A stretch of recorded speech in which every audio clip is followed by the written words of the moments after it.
All right, welcome everyone to Undermountain, a wondrous dungeon delving adventure that's set to unfold here on Javelin Entertainment. We'll stream this story every Thursday, starting at 6 p.m. Central Standard Time.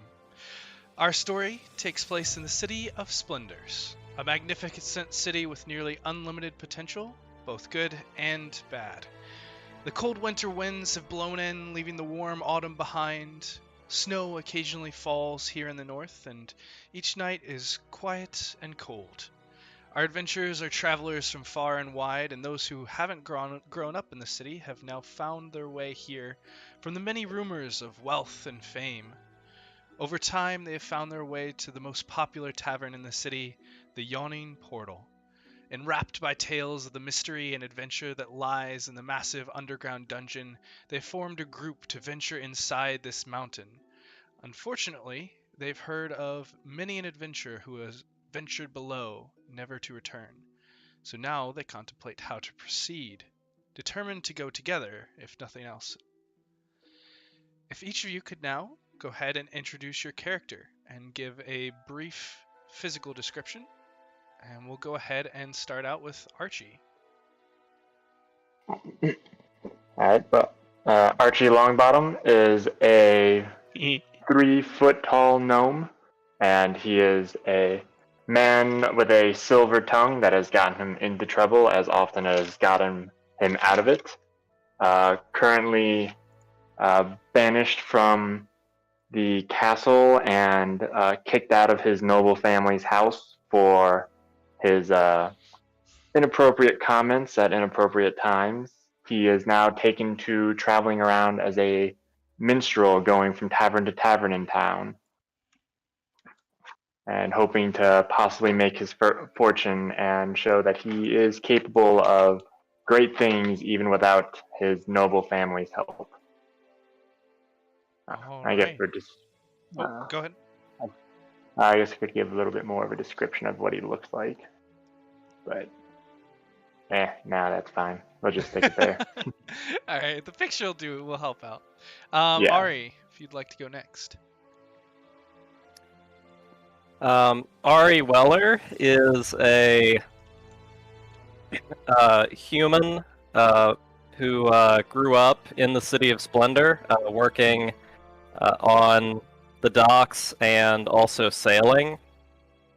His family has lived there and been sailing the area for longer generations than he can remember, or than they know.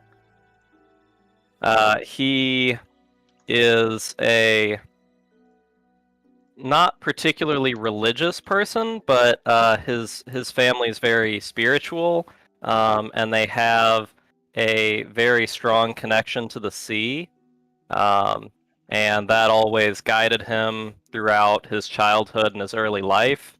And recently he's felt it pushing him towards the Yawning Portal and trying to help protect his home, as he feels like something is wrong there.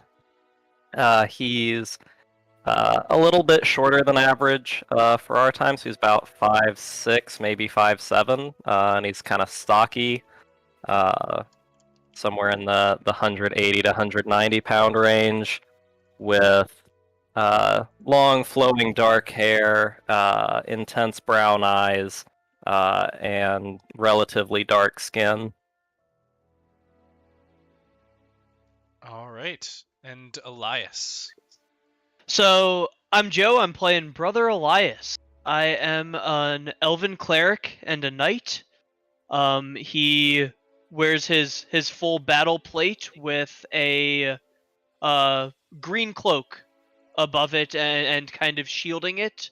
Kind of covers up his face for the most part. It is in shadow.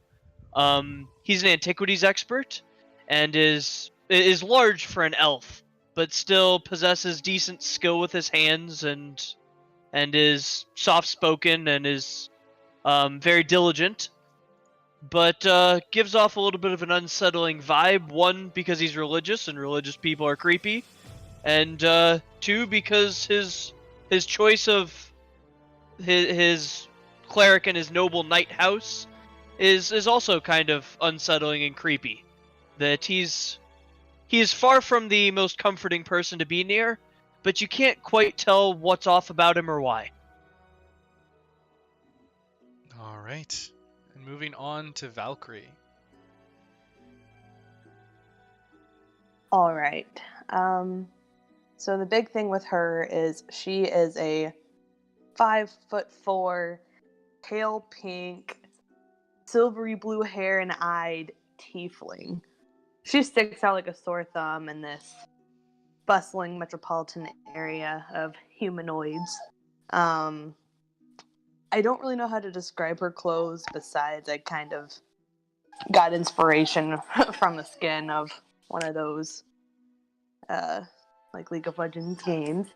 So I'm just going to kind of describe it as like a dark red and golden detailed romper of sorts, I guess, with this like knee length cloak that kind of just like hangs over, and she wears these Greco-Roman like sandals that go up to her knees. She's very sweet and outgoing, but definitely not a local by any means. She's been sent here by her family to look around and kind of go visit the underside of the mountain because there's rumors about what's going on down there. Other than that, she's been raised in a very closed-off household, hasn't really had a lot of experience with a lot of people, which is why she's very excited about this experience. She's currently a waitress at the tavern that everyone met up, and kind of invited herself along. All right. And last we have Xana. All right. Xana is a 5'7", pretty typical looking druidic wood elf. The one thing that stands out about her is her blue-green hair, but next to the tiefling, she looks pretty normal. She was drawn to the city on her quest for knowledge in both healing and druidic arts. She is currently taken up residence at the tavern, working alongside the healer there to heal and help any of the adventurers that do go down. And one day plans to go down herself to see what knowledge she can unlock. She was approached by the guys and our tiefling as well to join on this adventure, and she's ready to go. All right. So yes, you all have made your way to the City of Splendors, which is the largest city in the north, known for many different accommodations. And I'll go ahead and share this with you all. The city is quite vast and has some of the most talented guards and city watch, and is ever vigilant and ever watching for those who might break the law, even to the point of having a cavalry of griffin riders that acts as an aerial assault force for the town, or for the city rather. You all have spent about at least a week here, for those of you who haven't grown up here, and under kind of or masterminded by Archie and brother Elias, have kind of put together a plan to assemble a group to head down into Undermountain. Undermountain is a massive dungeon construct beneath the city, and these two have particular reasons, but each of you has their own motivation to travel beneath. However, now that you've found yourself in the Yawning Portal together, assembled as this group, you've been warned that you might not have quite as much experience as may be necessary to head down into this dungeon. So, now you all sit around the table, half-eaten plates of food and half-empty tankards of ale, as merriment and revelry surround you all. What would you like to do?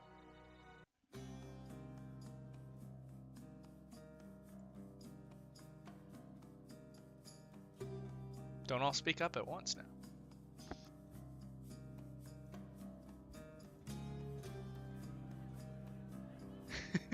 So, Well, if it's late in the day, I see no issues in challenging the gnome, to a drinking game. Challenging Archie the halfling?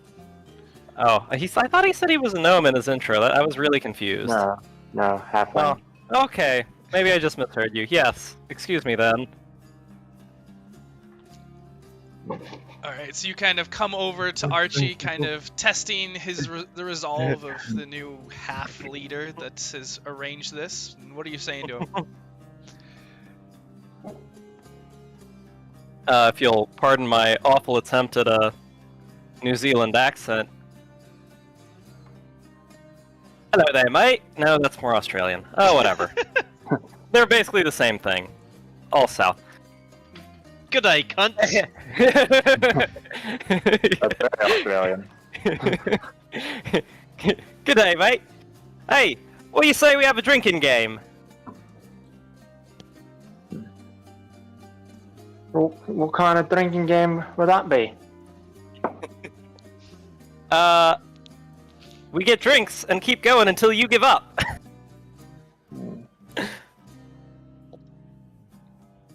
That sounds like quite a fun game. However, I got a slight modification I'd like to propose to you. Oh, what's that? How about instead of us having a competition of how many we can drink, how about we see who can get the most drinks for free?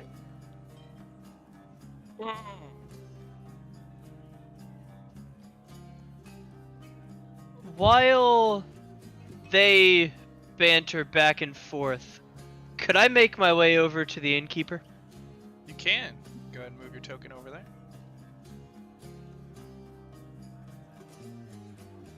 And what would you like to say? You've kind of heard around, and with your few travels to this tavern, you've heard the rumors of Durnan, the owner of this tavern. He's a very, very large, gruff individual, retired adventurer who is rumored to be one of the first to have traveled to Undermountain and returned alive and used that wealth to build this tavern. I think I want to play it straight. I know that we have a fledgling party, and we are going to need to do something to prove ourselves before you will let us into the dungeon.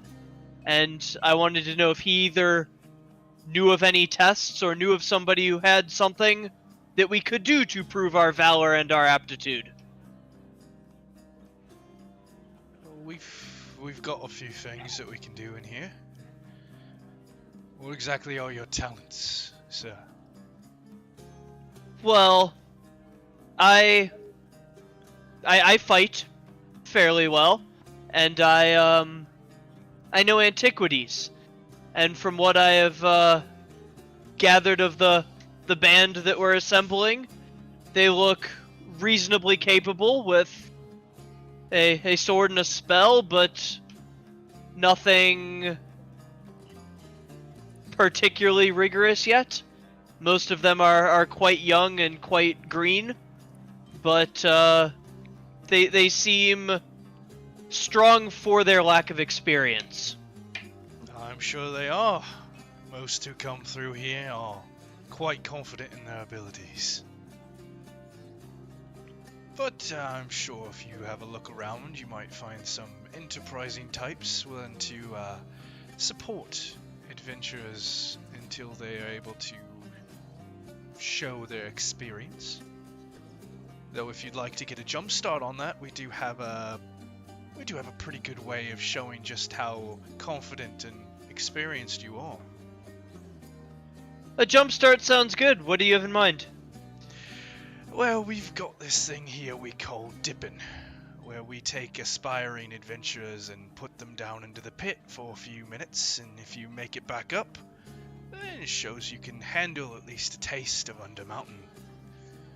It costs a gold piece to be put down, and I give you a tankard of ale and a silver bell. You down the ale before you go in, toss the cup down. You bring the cup back, I'll give you a free drink on the house. You bring the cup back and you stay down for 5 whole minutes, well, then you get a special and a gold piece back. Interesting. Is this a solo endeavor or is this a group endeavor? This'll be a solo, whoever wants to undertake it. Are you planning on doing that one? Mr. I didn't quite catch your name. Brother Elias. Brother Elias, are you interested in having a dip? I shall talk to the rest of my newfound friends first, but I think that I would potentially be interested unless they want to make their way off. I don't want to hold everybody up.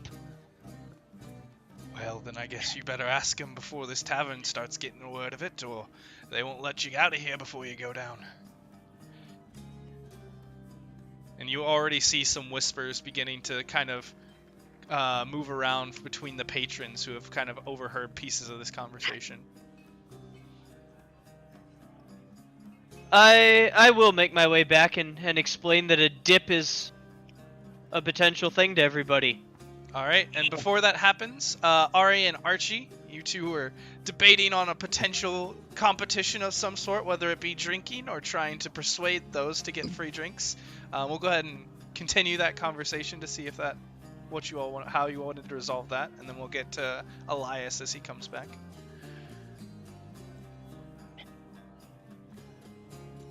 It's whatever his response to my offer. Yeah. Oh, I don't know if nobles pay for anything anyway. Maybe you ought to try to work for a living. What do you think I'm doing here? I'm the entertainment. Yeah. Besides, anyone can drink a beer, but not as many can get others to pay it for them. Besides, we can still drink what we're given, so we have a little bit of your game as well.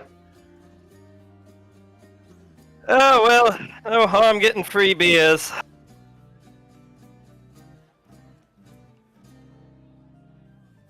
So, Right. Huh? how are you all approaching this? What's the Right, plan? then. How about we play it this way? I'll pick out the target for you, and you pick out the target for me, and we'll see if we can convince the individual to perhaps purchase a drink for us. And then, what do you say? 3 strikes and you're out. All right then.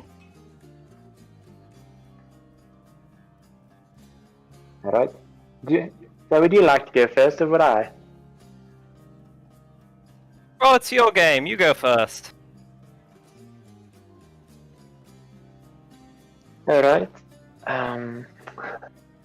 Let's see. You look out across this tavern and see multiple different individuals. You see some bards gathered around a table. You see some commoners drinking some ale, some hardy patrons at the bar. You see a cleric over in the corner. You see some people having more quiet conversation. There's even a few kids tucked in a nook back behind, and some people with books open writing down information. I am going to point to one of the table of commoners. Well, actually, clarifying question. Me going first, am I picking first, or am I going to convince them first? Picking first. Sorry. I'm picking first. Okay, then yeah, I'll be picking the, I mean, it was my own confusion as well. But Yeah. The table of commoners that I see just drinking beer. Nothing too difficult looking. All right, are you pointing out anyone in particular? Are you trying to target like a male, a female, halfling, elf, dwarf, human, or are you just pointing to the table in general? I'll be nice and just kind of at the table in general, and if he can get any of them to buy him a drink, I'll count that. All right. Archie is very much doing this for fun. Is not a very competitive person. So Archie points over to a table, and you see an elven woman kind of gathered next to a human man, and or a couple of human men, and they're kind of all chatting and drinking and talking to each other. Okay. Let's see. I'll walk up to them and let's see.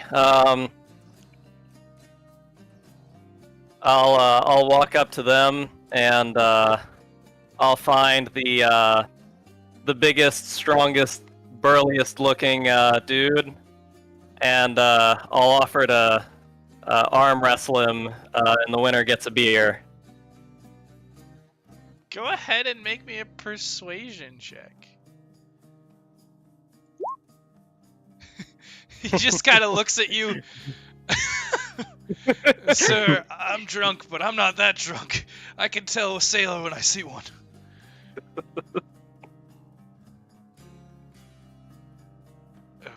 But if you'd like to take a seat, you're welcome to join us.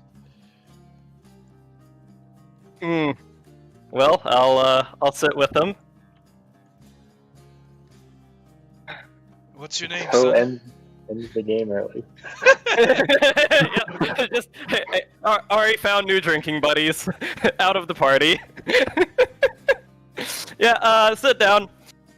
Name's Ari. Been working on the docks for 6 or 7 years now. Is that so?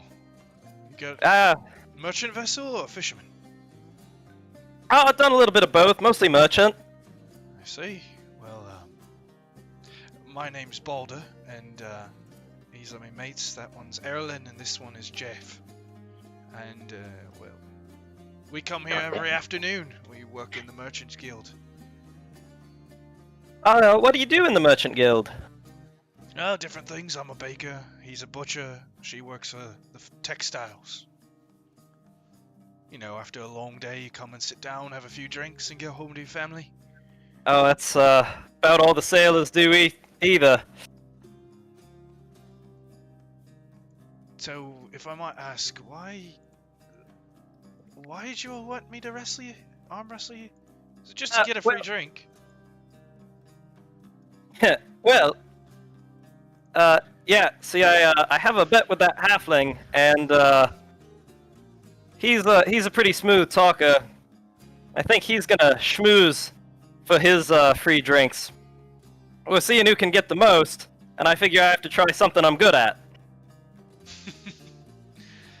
I suppose that makes sense. Go ahead and roll me a second persuasion check. He kind of looks at you. You know, us working types, we've got to stand up to the nobles sometime. Why don't we go ahead and have that arm wrestle? Oh yes. You win and I'll buy you a drink. But I win, you buy a drink for the whole table. I think that's a fair bet. Alright. He kind of sets down his elbow on the table, ready to give it a shot. Go ahead and roll me an athletics check. Alright, and this guy puts up a little bit of a fight, but it's only about 30 seconds worth before it finally goosh as your fist hits the table, putting it down, and he kind of shakes out his arm, and you hear a couple cheers from the table and from those around you as you kind of stand up, and he walks over to the bar, puts down his coin, and gets handed a tankard and sets it in front of you. Alright, good work, Ari. Hope to see you around. Give that noble what's for. Thanks, mate. I'll take the beer, chug it in one go, wink at Archie, and point to the table of bards. All right, go ahead. Go ahead and roll me a Constitution save at advantage, Ari. Yep. Okay. You know, you're used to bad ale being a sailor, but chugging it all in one go, it hits you a little bit. You're starting to feel a little bit buzzed already. And Archie, you see Ari point towards the table of bards. All right. I will walk over to. I'm assuming these are the bards of which I'm familiar with. You've seen a couple of them. You're very familiar with one of them being Osblin, but the other two you've kind of seen around and heard their names of Sindria and Three Strings. I will walk over to them and kind of approaching near Osblin, but directing my statement to the table. Oh, Archie, what can we do for you? Well, hello, my fellow minstrels of word and workers. What brings all of you here today? Having some working for tips. Aye, it's just after dinner time. That's when the most people come towards the Yawning Tavern. Yawning Portal, rather. I've had a few too many drinks myself already. Might not be able to play. I'm quite sorry to hear that. But I was hoping that we could perhaps have a bit of a challenge and see who could get the best performance. The best performance? Oh, Archie, I'm impressed with you, but you know you'll never beat me, fiddle hand.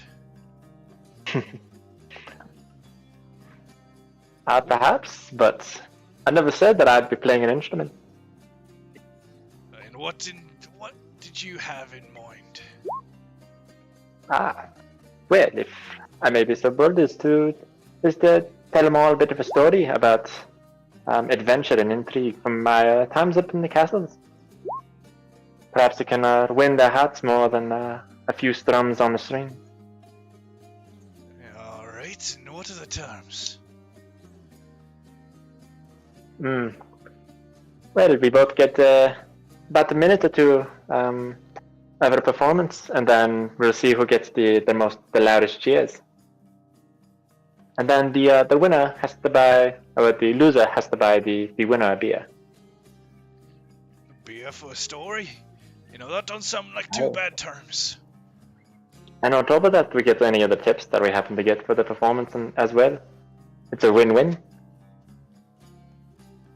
You know what? I'll take your bet, little man. You're on. And he's maybe a couple inches taller than you, but he kind of grabs his lute and begins to sort of strum out a few chords. Go ahead and roll me a performance check. Me? Yep. Alright.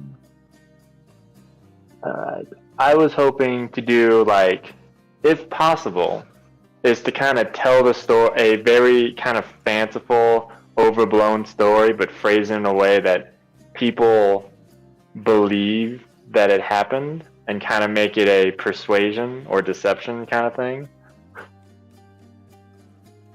Which could be a bit of a stretch. I'll accept that that's not okay, but... Typically I would be okay with that, but the fact that you specifically went up to him and told him that you were going to do a performance, I think I'm going to stick with performance on this one. Because this is more of a bardic performance, a performance of a tale, and whether they believe it happened or not, that doesn't really affect how interested and how intrigued they are in it. Alright. Then I am going to give myself a bardic inspiration as I begin to tell my tale. Alright, about go for it. my adventure of how I was kicked out by the dastardly noble from the castle. And we will roll performance. Alright. Performance. Ooh, that's a good start. Good. And then add a d6 onto that. Bam! 22. Alright. As Osblin begins to play an intricate tune on the lute, kind of standing up on his chair and putting a foot on the table as he plays, you see his maidens start to gather around, and some of the nobles from above kind of look over the railing from the third floor down to the performance as people cheer. It's maybe a couple minutes long, but you see coins start to be tossed towards him and people cheering and clapping along. It's a quite moving and effective performance. And you kind of step up and clear your throat and kind of calm everyone down a little bit and begin to regale this tale. As you see, as Brother Elias begins making his way back over towards the table, you're able to enwrap everyone into this tale of the noble who imprisoned you inside of his keep, talking about how you struggled for days and for nights but emerged victorious by summoning magic and might of ancient artifacts to banish the noble back down to the 9 hells. And people cheer and yell and clap and toss coins, and it's very even between the two of you, but Osmond kind of bows his head. I think you bested me on this one, but only just. I didn't even use magic on mine. And he kind of gives you a wink and then goes and gets 2 tankards, one for himself and one for you, and sets it down in front of you. Hey, bardic inspiration is not magic. It It's is an still inspiring pip-up line. It is very much an inspiring pip-up line. Like, go get him. It's still magically based, though. It's still the core of it is kind of using that kind of innate connection to the weave. It's not magic in the traditional sense, but it's kind of more an innate connection where your words carry an extra oomph behind them. And he is a bard, so he can do the same regardless. But it was he rolled a 21 and you rolled a 22, so. But as you make your way back, kind of sipping at your tankard, Elias has made his way back over to the table and talks to you all about the proposition given to him by Durnan. Did I get any coins for my performance?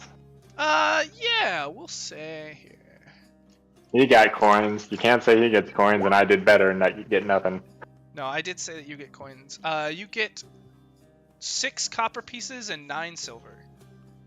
Ooh, man. People are rich in this tavern. It's a good time to play.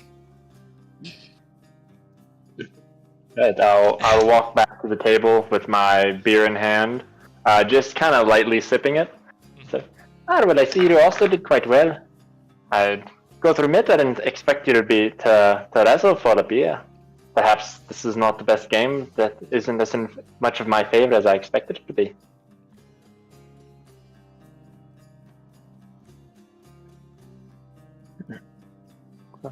So, would you like to go another round, or shall we? And then, as I said that, then our friend arrives. Yeah, as you all are kind of discussing who might be the best bet for the next round, Ari's still kind of feeling your drink a little bit. Elias comes back, and Elias, what would you like to tell everyone? I will explain the situation, that there are plenty of people if we're looking for work and to prove ourselves, or we can try and fast track our way down into the dungeon by impressing them, like themselves, with something called a dip. So we can either play it safe, work above ground a little bit, get some experience, get some work together as a group, and take on the dungeon in a little while, or we can try and get ourselves in the door early. Dip. Now that's a way to get a free beer. So like where your Valkyrie head's at. immediately speaks up and is like, dipping? I've heard stories about those that have gone down there. Some come back white as a sheet. Are you sure? So, I would be game. It looks like Ari might be game. But I also recognize the wisdom in taking it a little slower.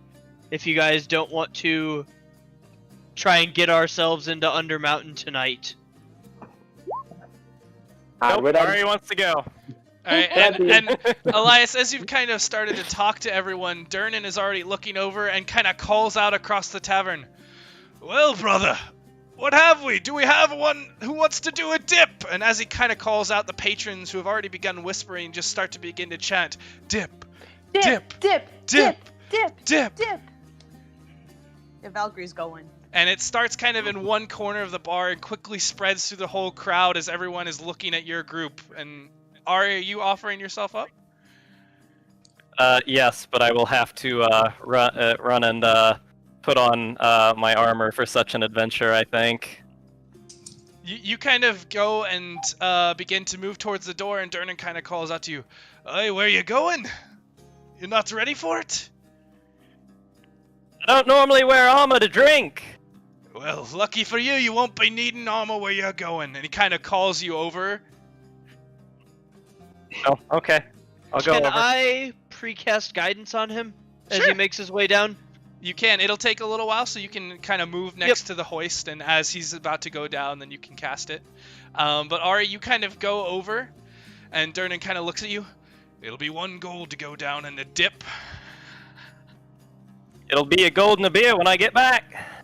Indeed, here's one now, and he kind of, as you place a gold piece across the table, he sets down an ale, or a tankard filled with ale, and then a silver bell.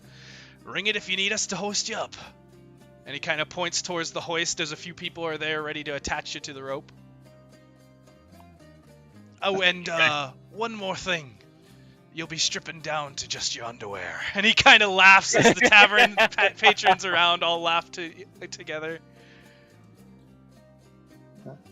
Well, if I hadn't just had myself a drink, I'd probably go down myself, but I'd like to say that, remember, your very strong buddy up here is here to protect you. I tell you what, And- normally I get paid for this kind of show. Well, if you come back up with the mug, I'll give you a gold piece back and a house special. Alright. Alright, so as Ari begins to strip down to just his underwear and takes the bell in his hand and the mug, moves up over towards the hoist and begins to get lashed in. And Ari, are you tossing the mug down with the drink, or are you drinking it first before tossing it in? We chug it. Alright, go ahead and roll me a Constitution save. Hey, yeah. Am I sober again? You are in the mood now, and you just dunk back this jug as you begin to get lifted over, and Brother Elias gives you a bit of guidance as you begin to get hoisted down, and as you begin to get lower and lower, the minstrels and the bards begin to change their tune as everyone gathers around watching this spectacle, and you hear a tune begin to rise up. Deep and dark and down below, where only fools and braggarts go, where monsters roam and dangers mortal. Stand your ground or ring the bell and hope you make it up the well. Few survive the yawning portal. Deep and dark down below, where only fools and braggarts go, where monsters roam and dangers mortal. Stand your ground or ring the bell and hope you make it up the well. Few survive the yawning portal. As the music continues to play and everyone gathers around to see this festivity, Ari is lowered deeper and deeper into the darkness of this portal. Ari, your eyesight starts to fade as you drop the tankard down below and hold the silver bell in your hand. You are lowered down into darkness. As you slowly get lower and lower, you finally feel your feet sink onto the stand, and you can feel it between your toes as the music continues to kind of be heard and kind of cascading down the hole from far away. You're not sure what's going on, but it was a long way down, and it's probably been about a minute or two since you started going down, unfortunately ending the guidance. But you kind of look around in the darkness, and you can feel the sand under your feet. Go ahead and give me a survival check at disadvantage as you begin to look for this mug. All right. Looking around as best you can, you begin to kind of put your feet or your hands around on the sand, kind of turning and looking, trying to get your eyes to adjust. They're starting to get there, and your mind is starting to clear as the alcohol almost seems to be working in your favor a little bit. The buzziness kind of giving you more confidence to kind of go, and who cares what's out in this darkness, you can handle it. But you look around and you're not finding the mug anywhere, and it's probably been about a minute that you've been down here. Go ahead and give me another survival check, this time at flat as your eyes begin to adjust. Alright, getting better and better, still searching. You're kind of feeling where you've been and kind of moving slowly out in a circle, trying to see what you can find, and you feel as your hand kind of grasps onto something metallic and you kind of pull it up, but it's far larger than you expect. You kind of lift it up and hit on it. It seems to be some sort of large metallic disc. Are you doing anything with it or continuing to look for the mug? Large metallic disc. I guess I'll just hold on to that and keep looking for the mug. It might be something neat. Alright, you kind of hold on to it as you kind of bring it along, continuing to look through the sand. Go ahead and give me another survival check as it hits the 3rd minute. Alright, and as the rest of you are up on the top, people have been betting this entire time. I'll take 2 silver that he doesn't make it back. A silver that he comes back with the mug. 3 silver that he comes back after 4 minutes. 2 silver says he comes back after 1. And all of these just bets going back and forth. Are any of the rest of you up on the top doing anything? I'd say Valkyrie is probably leaning over the railing like everybody else. Sure, go ahead and give me a perception check. Let's see here. For once, my character's not good at that. Pew! Oh, it's nothing. Oh yeah, so bad at that. Psych! I'm great. So, Valkyrie, you kind of look down into this portal. The edges of this hole or well-like entrance are very worn, and kind of stones stick out every which direction. It looks like you could probably climb down if you wanted, but with a hoist here, like, who would want to? It's probably worth the gold just to be taken down so you don't have to attempt the climb. But it goes down at least 60 feet, which is where your dark vision ends, and it just descends further into darkness, and you can't make out anything. You certainly can't see Ari beneath. But you kind of listen, and you hear a very distant buzzing noise, sort of a buzzing sound as Ari continues to search. And Ari, you also hear this buzzing sound as it starts to get closer and closer. You still haven't found the mug. What would you like to do? I'm still gonna find the mug. I want my beer. All right, go ahead and roll me a survival check as you're down for 4. This will be your 4th minute. Hey, Austin. Yeah? Is it less than 300 feet down? It is. Does that mean I could see what's going on? Do you have dark vision to 300 feet? I do. Twilight cleric. Oh, shoot. I forgot that was something that you could do. Is it just dark vision, or is it something better than that? Do you have the feature that you could post? Yeah. I could also share it with others, but that's not particularly helpful right now. Okay, Being able to see would be pretty helpful. Darkness is dim light, and it's a creature I could see. Oh, you have to be close for me to share it. Son of a bitch. Yeah, unfortunately. That would have been handy. Oh well. Okay, that's gonna be something. I can see him. I can see bad things happen to you, but I can't give you sight. Never mind. So You can yell helpful things at me. You can kind of look down, Elias, and you see that you can kind of see the rough shape or shadow of Ari kind of on his hands and knees holding some object in his hand as he's just searching through the sand as everyone is laughing and betting and playing music up above. You don't see anything else around him though. It seems Can to be I mostly see the cup? empty. Go ahead and give me a perception check at disadvantage.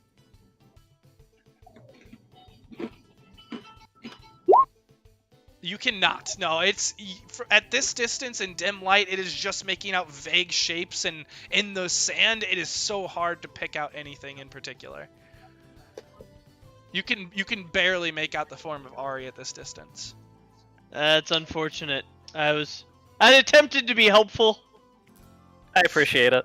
All right, Ari, as you still searching, reaching your 4th minute down under, as a few people are cheering from above, you can hear as the melody is getting louder and louder the longer you stay down, but still you hear this just buzzing around you, and you kind of look up and you can't see anything, but you feel a puncture in your side as you feel something just stick into you, and you're going to take 4 points of piercing damage. As you kind of knock out towards it, kind of swinging around, but what would you like to do? In response to this, you've still got the bell if you would like to ever be hoisted up, but this has only done 4 so far. I will punch the shit out of whatever just hit me, I guess. All right, give me a strength check at disadvantage.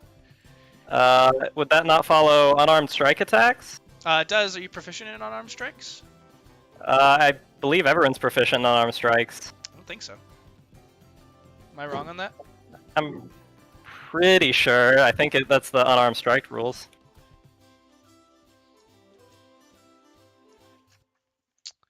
We'll roll with it for now, and we can look it up later. Okay. So. What roll with the strength check or the proficiency bonus one? I'll give you proficiency for now. Okay. Cool. You've been in enough Disadvantage? brawls as a sailor.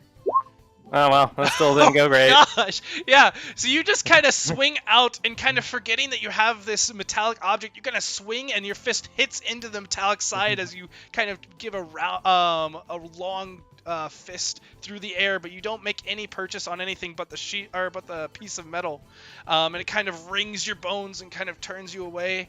You're about halfway through the minute, your last minute, and you can kind of feel people starting to grab the rope as they prepare to bring you up against your will. If you hit the 5 minutes, as that's the max time that you're allowed to be down. So what are you doing? You gotta find the mug. All right, go ahead and give me a survival check at disadvantage. Man, it's been really rough rolls down here. It has been. You continue to look around, just trying, hoping, and you feel two more, as the buzzing gets louder, you feel two more pierces into you, as you're going to take another 3 points and another 4 points of piercing damage. And you kind of, as you just try and find this mug, you begin the rope as a call out from above, heave, as you begin to get hoisted up out of the hole. The rest of you, is anyone else doing anything? As you see now, Durnan is kind of calling out that the 5 minutes is up, and people begin to kind of already swap some of the bets for those who have lost. But the rope begins to get lifted higher. Zana's gonna go grab a couple of like healing herbs, just in preparation for whatever happened down there. Okay. Anybody else? I'm just gonna be nervously looking down the hole. I see him. He's all right. I'll let you guys know. He's chilling. Joe and Valkyrie, if you would like to go ahead and give me a perception check, or Elias and Valkyrie, sorry. As you guys are both kind of watching as he's being brought up. Ta-da! I'm distracted by the fun.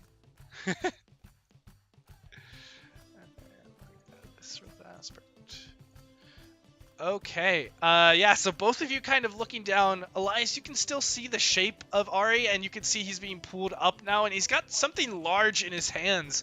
But you kind of look around and don't see anything. You don't see a mug that he's carrying, at least not yet. But Valkyrie, you kind of still hear that distant buzzing, and Ari, that buzzing seems to be following you up as you're hoisted higher and higher, still coming after you. Can I see what the metal thing is yet, or feel what it is? Yeah, go ahead and roll me a perception check at disadvantage, as you've now gotten to the dim light as the tavern's lights have started to pull down into this. You're about halfway up. Okay, you kind of look down. It's a large, round, metallic object, and you kind of feel it's got some leather straps. It might be like a shield or something similar. Okay, I will, don that as a shield as an action, I guess. Sure. Yeah, you kind of slip your hands into the leather straps and kind of hold it up around you as this buzzing, kind of trying to get whatever defense you can against this. And now Elias and Valkyrie, you can start to see as other like shapes around Ari start to show, and Ari, you feel another piercing into your side as you're going to take 3 more piercing damage, but you're lifted up into the light, and you can now see that there are these small mosquito-like insects, and well, small as in size category, not compared to a mosquito. They're very large for a mosquito, but they begin to buzz around you in multiple directions, kind of weaving in and up around you. Can I punch him again? Sure, go ahead and make me a strength check with proficiency, this time just flat.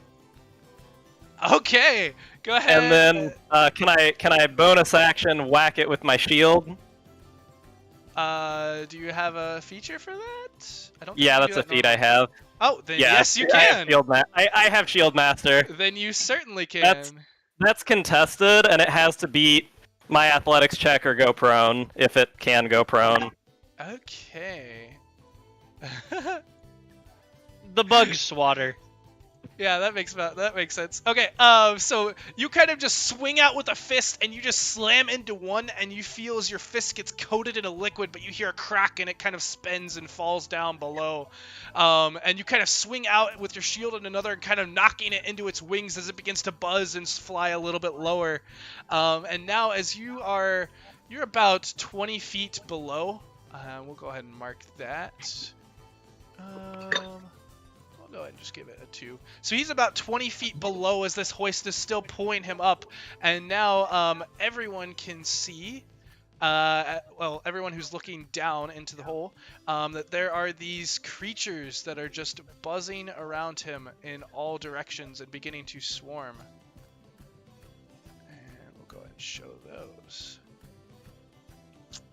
And at this point, most of the tavern goers are still kind of enjoying themselves and haven't paid too much attention. But Elias and Valkyrie, you both are looking down. Is there anything you'd like to do?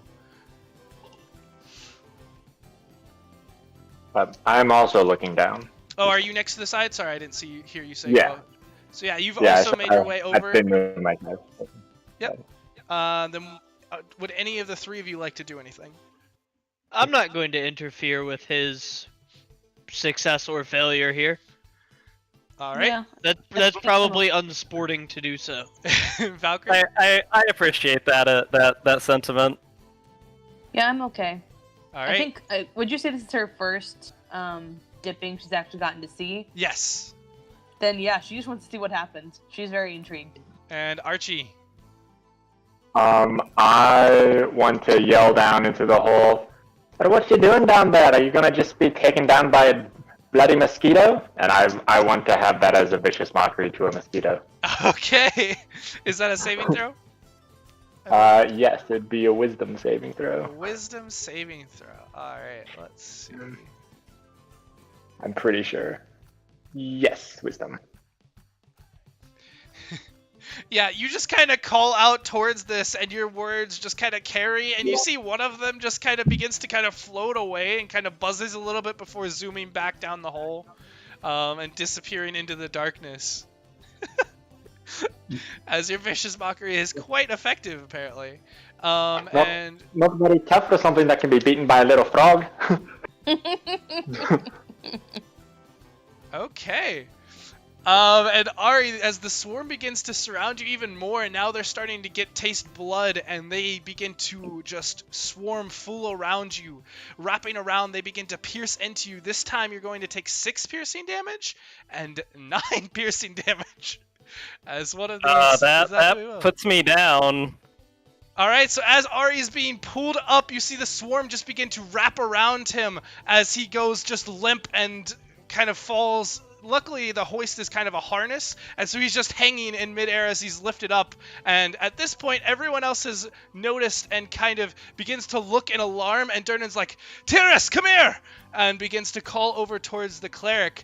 But just as that happens, one of these mosquito-like creatures buzzing low to the surface, you all see as a dark... as out of the darkness, a hand reaches up and just grabs it, crunching it as blood kind of gushes out over this large green hand. And you can see as another figure emerges out. And as Durnan also sees it, he calls out, Troll! And everyone begins to go into half panic and half alarm in response. And I'm going to have everybody go ahead and roll me some initiative. Major uh-oh. Oh, that's not what I want. I suppose I'll still roll initiative while unconscious here, just in case I get up.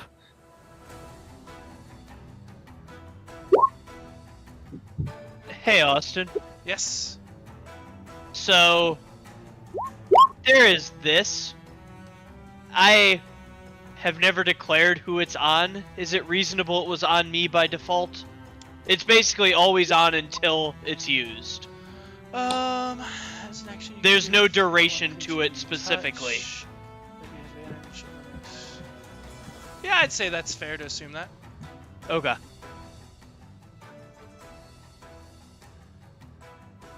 Alright, and at this point, Durnan would have been over to the hoist, and so we're gonna go ahead and... Oh, that's not what I want.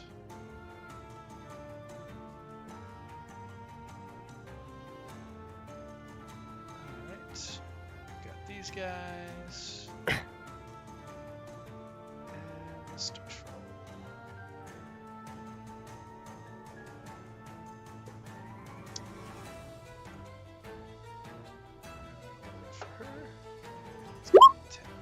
Oh, nope. Disregard. Yes, that's always the right answer. Yes, but disregard. I will do it Alright. eventually, I but think not everybody yet. should be in. Alright. And so up first, seeing this creature and seeing the limp body of Ari, Durnan kind of calls out to the healer before exclaiming, "Troll! You! Over there!" And he points to Archie. "Grab some of the lamp oil and throw it on it! Then the rest of you take care of the Sturgis! I'll handle the troll!" And he begins to kind of rush forward around with his great sword pulled out. And he will dash forward around in front of the troll as you watch as these other commoners begin to sort of move away in panic and alarm. And Elias, that's going to bring us to you. I will...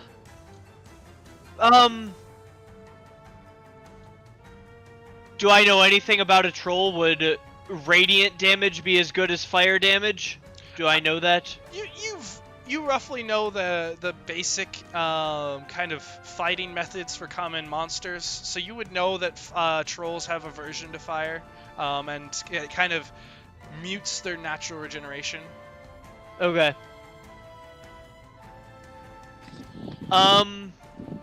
I will bonus action to get my shillelagh going. I will step up. Is this the edge? Is this right here? You'll be back one more, so just one to your right, and then you'd be in range of the troll. Yeah, right there. And I would like the Sturge, and I would like the troll to make a Constitution save, please. All right, and what is that for? Just a cantrip, just a little burst one. Okay, each creature of your choice. Perfect.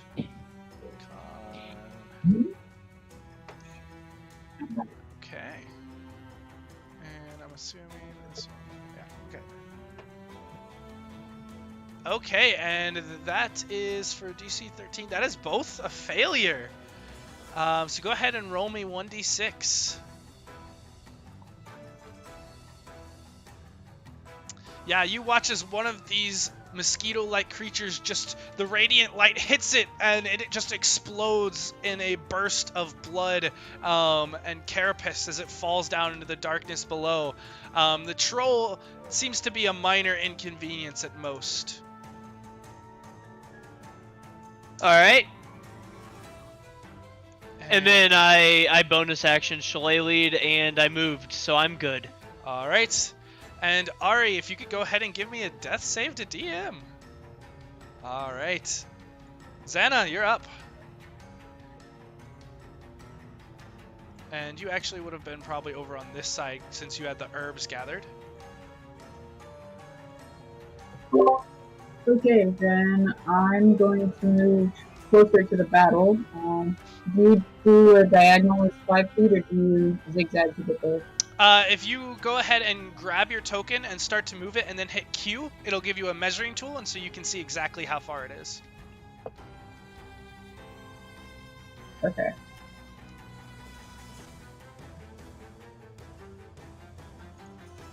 You go right there. And then can I get a saving? Yeah, what's that? The one is poison spray. It says DC 12. Yeah, if you click on it, it should post to the chat, I think. Perfect. Alright, let me turn you up a little bit. Perfect. Okay, and this is on... is this a 10-foot line, or is it a cone? I'm actually not sure. Please hold. I forget which one this is. I don't think it's... range is only 10 feet. I did not realize that. So I guess I'm going to try to go for the Sturgis that's up and to the right from me. Okay.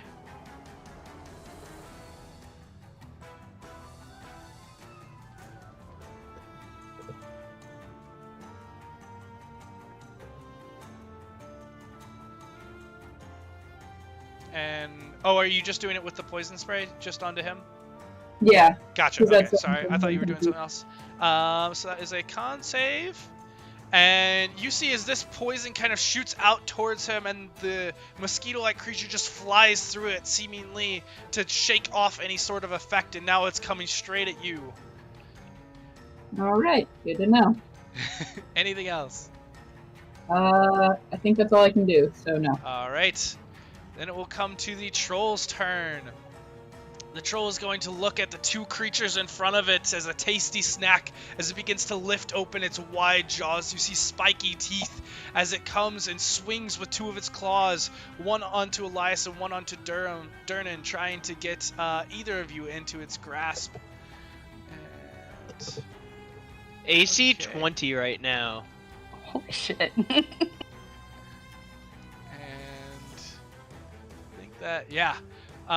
You watch as this creature just grabs onto Durnan, and you see as it begins to pierce in. It seems like he's wearing some kind of leather armor under his garb, but it still pierces in, and you see a little bit of blood starting to lift as he lifts him up into the air. The other claw kind of gouges out towards you, but it begins to almost sort of fall a little bit. It has to stop swinging and grabs onto the ledge instead and lifts itself back up as it moves in to try and bite onto Durnan. And oh, that's the wrong thing. And the bite will hit as well. Though Durnan seems a pretty tough stock. These definitely don't seem like mild attacks by any means. And so that will bring there. Perfect. And then that will bring us to Tiras. Tiras is the cleric, and she begins to run over towards the edge and reaches out with her magic and begins to swirl it in the air, sending it forth towards Ari, who is hanging out. And Ari, you're going to get 3, 4, 7, 5, 12 points of healing. She casts a healing word towards you. And then she will bring out her mace and just swing it at one of the Sturges. And... ooh, I don't know if that is going to hit. It does not. As she kind of swings out, the Sturgis kind of flies over her. And that'll bring us to Valkyrie. I don't know. I think... well... I think she'll step away from the edge a little bit. And then she will kind of hold out her staff and point it towards the troll. And we will try our beloved Eldritch Blast. All right. For real this time. Go for it. For real this time. So, go. Did it not do it? It did not do it. You gotta Son of click a on the bitch. one in the middle of your sheet, not on the spell list. Okay. Bam! Eventually. I clicked it. There we go. Nice. That'll hit. Good roll. Go ahead and Good give me roll. damage. 9 Nice. force damage. Ooh. Very nice. He's like, don't hurt my boss. Pow! As you just... you send a blast of force energy into this troll, and just as it was beginning to heal up from the damage that had been done to it from Elias, kind of healing over the radiance, you send this bolt of force into it and immediately open the wound back up. Anything else, Valkyrie? I think just because that went so well, we're going to try one other thing from the staff just because I'm really curious how it works and if I actually coded it right. We're going to try to expend the starlight from her staff for a bonus action. Okay. Go ahead and roll We'll that see attack. if I did it right. Is that a 7? Oh, That that's is, garbage. in fact, a 7. As you kind of hold your staff alight, and the gem in the top of it begins to spin, and a mote of starlight just shoots out towards the troll. It just goes wide. This is still a relatively new item for you, and you're still getting the hang of it, but the magic is substantial, and you kind of step back, at least happy with your blast. That's all I can say. Good job. I Alright. tried. Then it will be the Sturge's turn. 2 of them are going to move in and begin to trying to take some of the blood from this troll. And one of them is going to move out into the crowd. One of them still moving towards Archie. One towards Xana, and one towards Tiras. So let's see. Can I shrink this up a little bit? I can. Perfect. Okay. So we'll do Archie first. And Archie kind of moving around the hoist as you breathe in, kind of looking around. You kind of see this mosquito turning towards you. You just pull your shield over in front of you at the last second, kind of trying to fend it off as you're still dangling out above this massive hole. And the one coming at Xana, you also ready, just kind of fend it off, kind of keeping it at bay for now. It doesn't quite get to you. And then the other ones... Okay. So one of them will go after the adventure.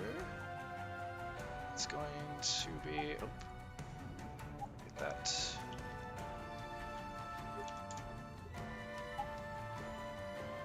Yes, that's right. And then the other one is on the troll, as one of them begins to latch into the troll and begins siphoning blood from it.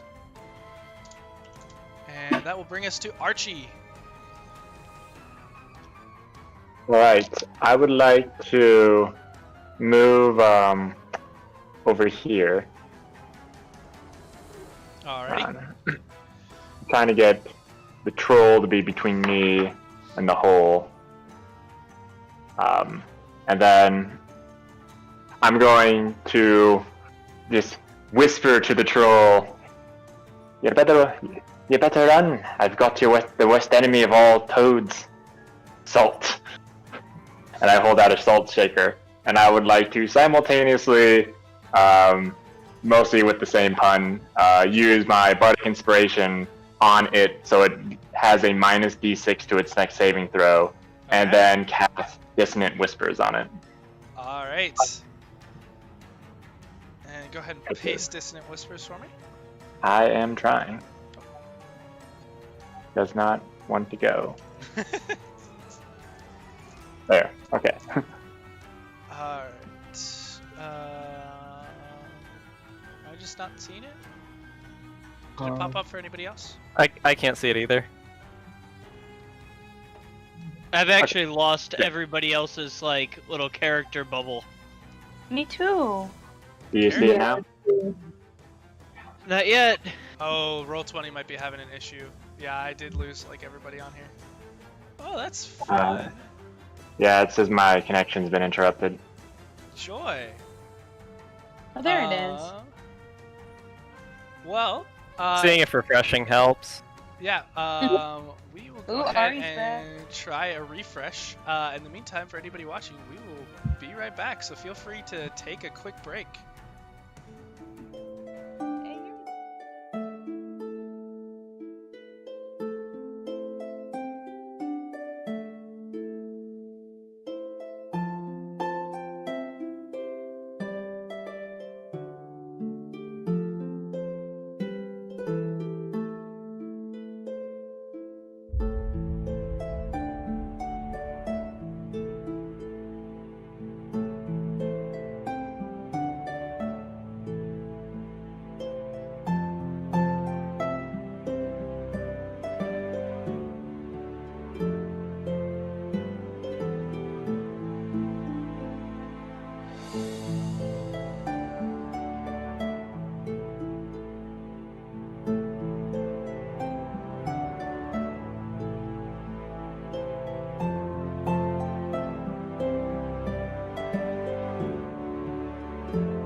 Alright, we were able to get things reloaded, and hopefully things are working now.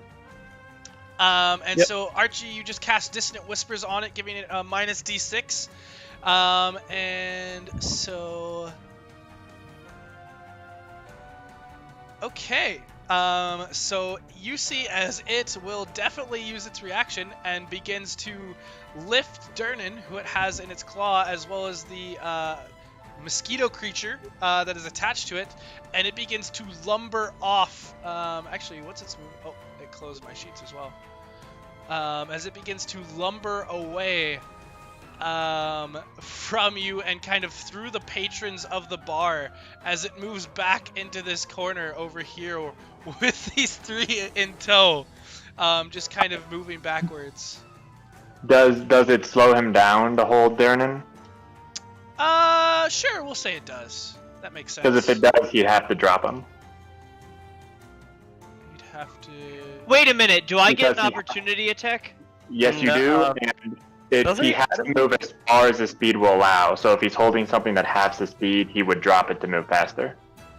I thought forced movement didn't cause opportunity This attacks. is not forced movement. This is forced agreeing movement. It's weird. No, I think this is still gonna fall into forced movement. We can look into that after the session. But for now, I'm gonna say that this is definitely forced movement. And would he drop him? No, I think it's gonna be based on how far he can get, not just he's going to. You know what? I'll give that to you. I'll say that kind of in fear, he's gonna kind of just try and get as far away from you as possible. So he kind of like drops Durnan halfway through. The mosquito is kind of attached to him, so it just comes along with him. But he's going to kind of move through the crowd, trying to get distance from you. And so Durnan is dropped here. Oh gosh.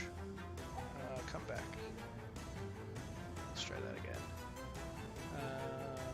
And turn that off. Perfect. Okay, anything else, Archie? Yeah, so if they use their own movement, then it triggers an opportunity attack. By at least official in the player's handbook. This one's kind of a gray area. I will look into it after the session. For now, I'm gonna go with no, and we can look into that afterwards and maybe retcon that later. Alright, but for now, you guys look across. There seems to be kind of a group of adventurers who are also kind of gathered in this tavern, and they begin to look and respond to this as a dwarf kind of turns to the mosquito creature that's attacking him, and his companions begin to rush up towards this troll. One of them has a torch out and ready and begins to kind of push it in the troll's direction as the others kind of gather around. And let's see if he can get there. Yeah, he can get there. Kind of stack them on like that, and like that. Perfect. And so they all begin to kind of turn towards this troll. Nothing there, but those two to hit. And then this mage is going to launch off a bolt of fire that hits this sturge and just explodes in a ball of blood. And this dwarf is able to crunch this one as well. And that will bring us back to Durnan, who is currently prone as he's been dropped down, and so he'll use half his movement to stand as he kind of picks himself up and begins to lumber over towards the thing, towards the troll, and just kind of calls out, "Get fire! Watch out!" And Elias, it is your turn. There's a lamp right here. There is, and actually, Elias, before your turn, the dwarf who's right on the edge kind of points down into the hole and calls out, "There's another!" But yes, there is a lamp on the tables. Is that a reasonable free object interaction to pick up the lamp? Yeah, I'd say so. Do you have a Alright. Do you have a hand free? I imagine you probably don't have your shield right now. I always have my shield. So then you might not have a hand free, but if you want to drop either your staff or your shield, you can. Huh. I might not be the guy to pick up the fire then. You see that one of the adventurers does have a torch on the other side. Okay. I am going to use my action to get out an aura that's 30 feet.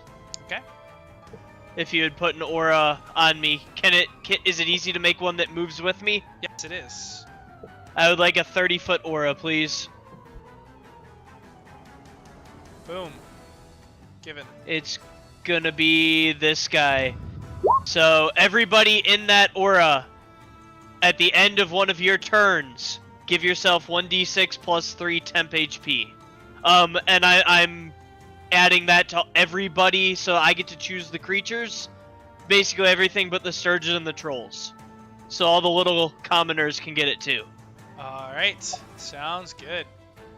And I will move myself. Is that a legal? 1 second. Is this a legal spot to stand to help? Yes, that's just on like a stage. Then I would like to go there so I can let Durnan get in close as well. Alright. And with my bonus action, I would like to summon a spiritual weapon. Okay, what are you summoning? An exact copy of the flail that I have created with Shillelagh.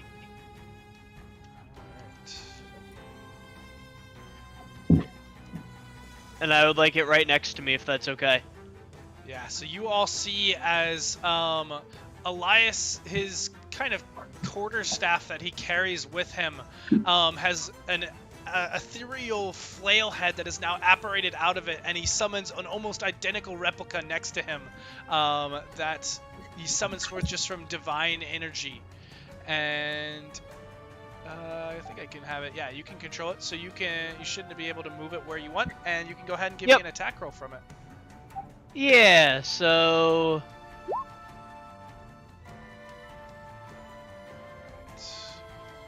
Give me just a moment as I try and open up the sheets that it closed on me earlier. oh, it rolled a 2, it missed. Ah.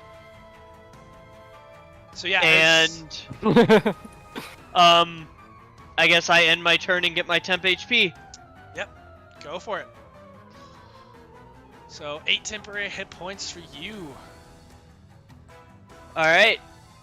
And at that, it is then going to be Elias, or no, then it is this troll's turn. And he is going to finish climbing up and outwards. And we'll actually put him on this side, right here. As he kind of steps forward to the edge and begins to grab this adventurer, or attempt to. Go ahead and see how that goes. And with his claws, he just kind of tears in. The first claw catching in behind the armor and lifting him up. The second one kind of goes at the adventurer again, but he just knocks it away with his axe. But the creature moves up to bite him. As the troll lifts him to his mouth. Fortunately, the adventurer just kind of sticks his axe, this dwarf kind of fending off this troll as best he can, and avoiding getting bitten. But still taking a hefty chunk of damage. And now, Ari, it is your turn. Alright, is my sword with, like, my clothes over on the edge of the portal? Yes, it would be. Okay. So I am going to, and can I pick that up as a free action? Yep. Okay. I'm going to run over and pick up my sword as a free action. Oh, Roll20 is giving me a hard time, but that's okay. We'll get there eventually. Now, then you are still linked to this hoist, so you have about a 30-foot radius that you can get from this center point here. Unless you take an action to kind of undo the kind of apparatus that is around you. Okay. I'm going to actually right now as my action use Lay on Hands to just heal myself up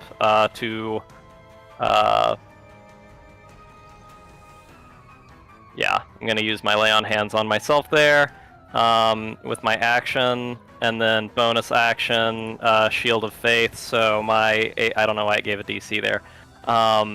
My AC is 15 now. Should be 10 with no armor. Plus 10 with no armor, 2 plus from 2. Shield of Faith, and then this is a rusty shield, so it only gives you +1, so that should bring it up to 13. And then Be 14, because defensive fighting style. Okay, so 14. Okay. Alright. And that's my turn. Yeah. Okay. And so then that will bring us to Xana. You are facing off against this mosquito bat-like creature that is just fluttering in front of your face. Okay, so I'm gonna use a bonus action to cast Flame Blade. Okay. Let's see. So it's this. So yeah, you just pull this energy as a small spark of fire in your hand just erupts into a full scimitar of flame, and you can make an attack if you'd like. So D20 to see if it hits first. D20 plus your spell attack modifier, I would assume, or is it? Hold on. Wait, as well as you can use your action to make a melee. Yeah, melee spell attack. So it'll be a D20 plus your wisdom plus proficiency. All right. You should have spell attack on your sheet too, I think. And I think if you pull in Flame Blade, it should be in the middle of your sheet as well. It is not currently there. Okay. Good look at that. Oh! Woo! That'll definitely hit. Go ahead and roll me double damage on that. So that is 66 fire damage. Oops. Yeah, sorry. We could modify it. 66. 66. Alright, here we go. Dang it! Sorry. You're 2/6 of the way there, though. We're getting close. We're getting there. Piece by piece. It's all good. There we we go. Okay, Oh, so man. 28 damage on this poor creature. That's As insane. you just swing out this blade. The blade doesn't even get to cut him just from being near its present. It just incinerates into ash before the blade even makes contact from the heat. And there is no blood from this one as everything is burnt away to dust. So that was Alright. bonus action and your action. Would you like to use your movement? Yes. Oop, hang on. Why is it not doing? Alright, well, I'm gonna move just inside of the little bubble of healing mist. And Alright. Roll another d6. Oop, just one this time. Alright, and so you will get 6 temporary hit points. Cool. And then, does Dissonant Whispers...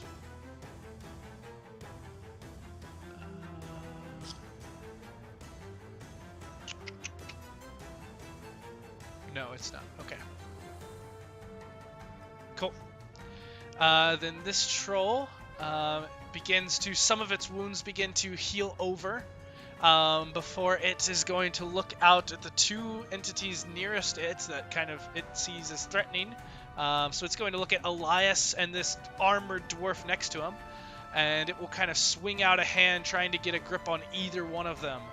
And as the claws just rake, and you all hear like nails on a chalkboard, just the screeching sound of these dark black nails scratching across the armor of these two heavily armored individuals. But luckily neither one takes hold, and it just outraged just leans down towards this bard in front of him to try and bite this poor individual. But you see as he just kind of strums chords, and the troll reels back, kind of unable to make its bite.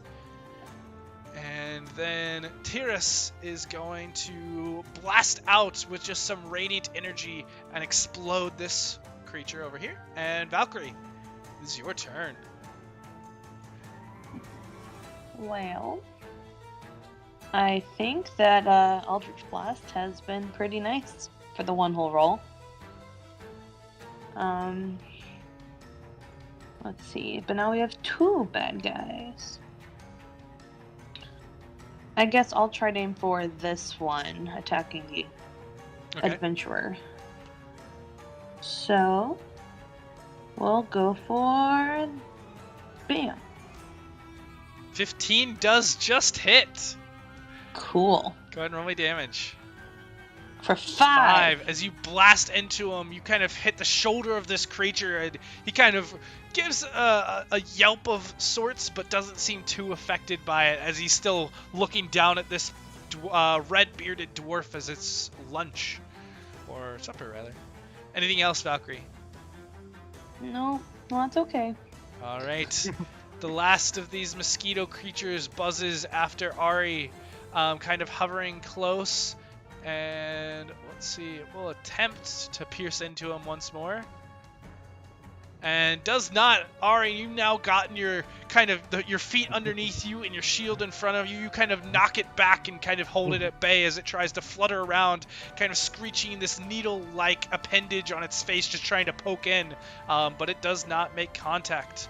And Archie. All right.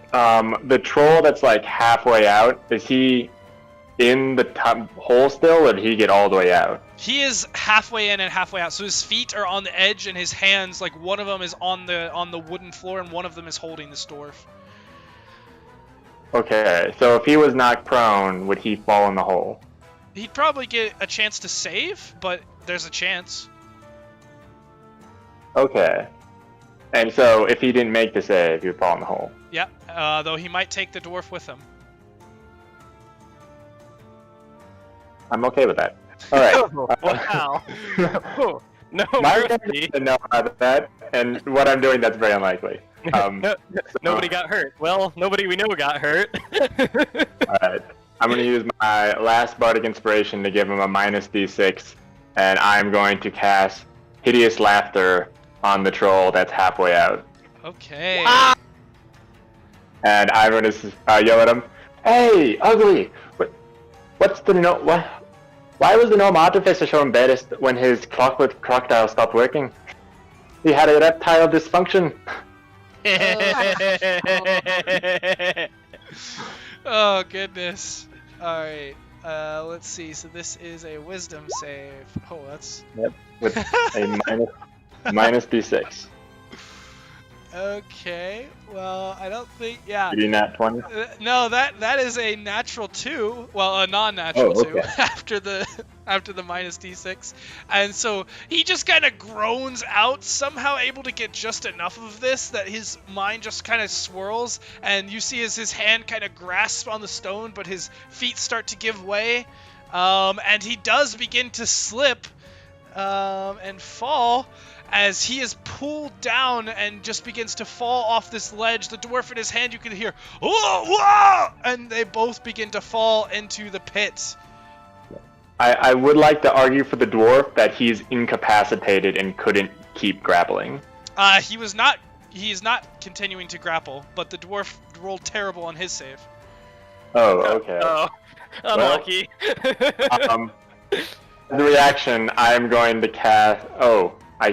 Crap. Can I still... It's my turn, so I don't think I can cast a reaction spell, can I? I think you could. Because it's still one spell per turn, so it's still my turn. I think No, it's so. only. I think it's only spells. It's only spells as an action. bonus No, that is action. Right. Yeah, it's only bonus action and action spells that you have to pick between. Reaction spells don't have that same thing because they're through the whole round. I think it's only bonus action. Like the restriction is only on bonus action, so I think that would be allowed.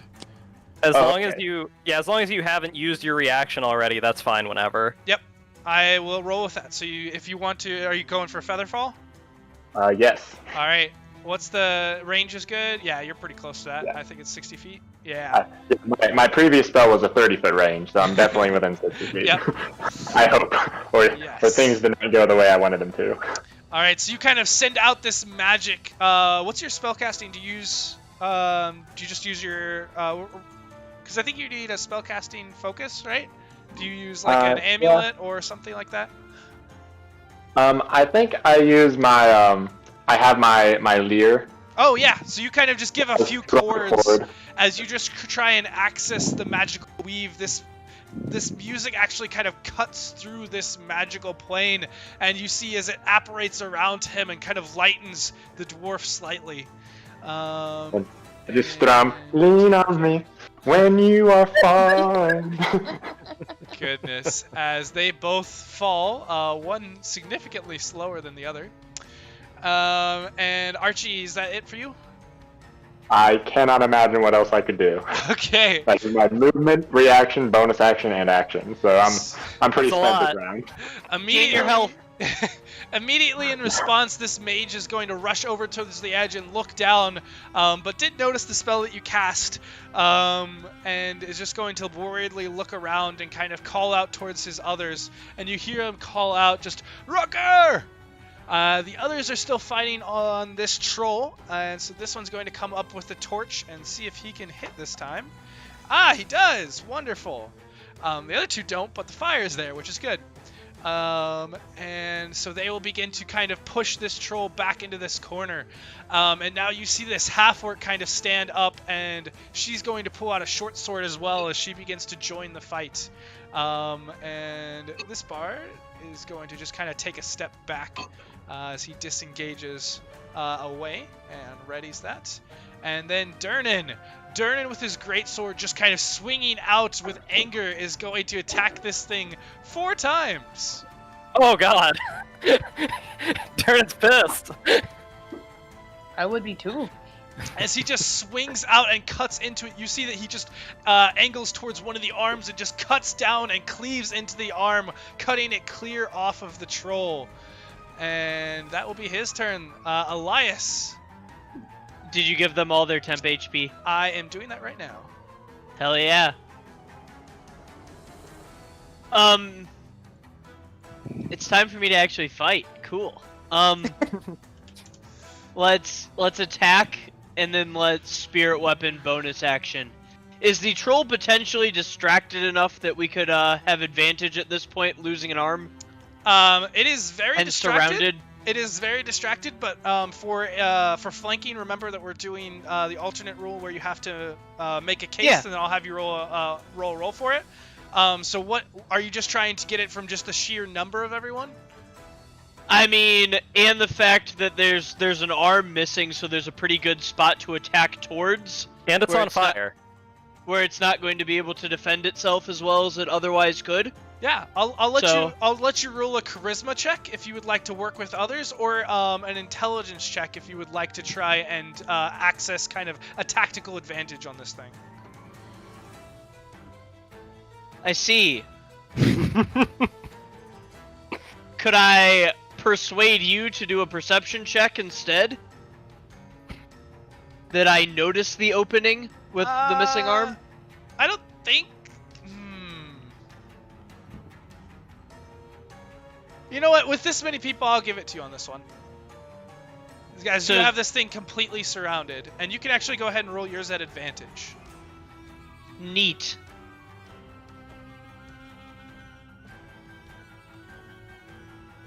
What is the booming save? That's my attack. My regular action attack. No. You've got to roll a check first to see if you have it at advantage, and then if you Oh, succeed in the shoot. contested check, then you get an advantage. But we can keep those rolls, and then just roll the check for me, and then I'll take the first one. Yeah, that's plenty. So you do have advantage. So it'll be a 14 and a 17. So the 14, you kind of swing out with the flail, kind of attempting to get towards the thing, but it is just now in a blind fury, just swinging around with its one remaining arm, and you're not quite able to get close enough, but the spiritual weapon does kind of come up from behind and just rake up its back with the flail. Go and roll me damage for that. Alright, 4 more damage. Anything else? Nope. Alright. Let's see if this temp HP is worth... Nope, we're keeping the other temp HP. Alrighty, and Ari, that brings us back to you. You still have one of these mosquito creatures right in front of Whack. Oh shoot, I made those as GM rolls, because from the death saves. you. That's alright. That was Okay, well you can see him though. Yes, as you kind of you swing out with your sword and just cleave this thing right in half, and its two halves just kind of splat as the blood sac and the carapace split open, and your sword is covered in this blood, but the pieces fall down into the pit. Anything So, else? yeah, my harness deal. Can I repel with that and go fetch the dwarf, or like go that direction without free falling? So if you just kind of jump out, you'll kind of float right about ground level. But if you call out, the cleric is right next to the wench. If you want to call out for her to lower you down. Yeah, that'd be good. All right, go ahead and give me a persuasion check at advantage. You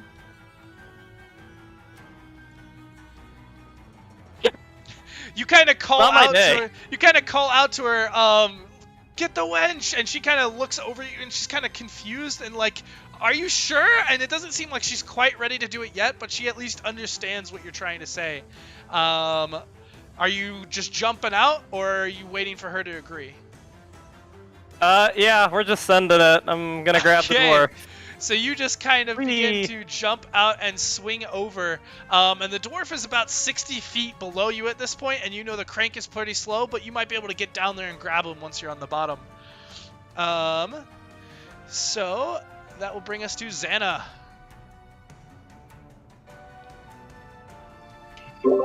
Alright.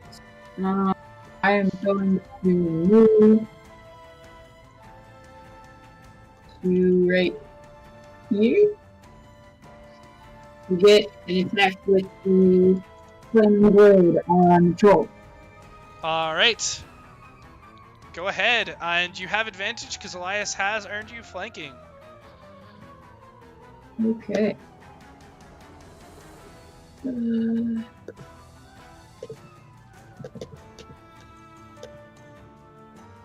that just hits. Oh, okay. So then that'd be 3d6.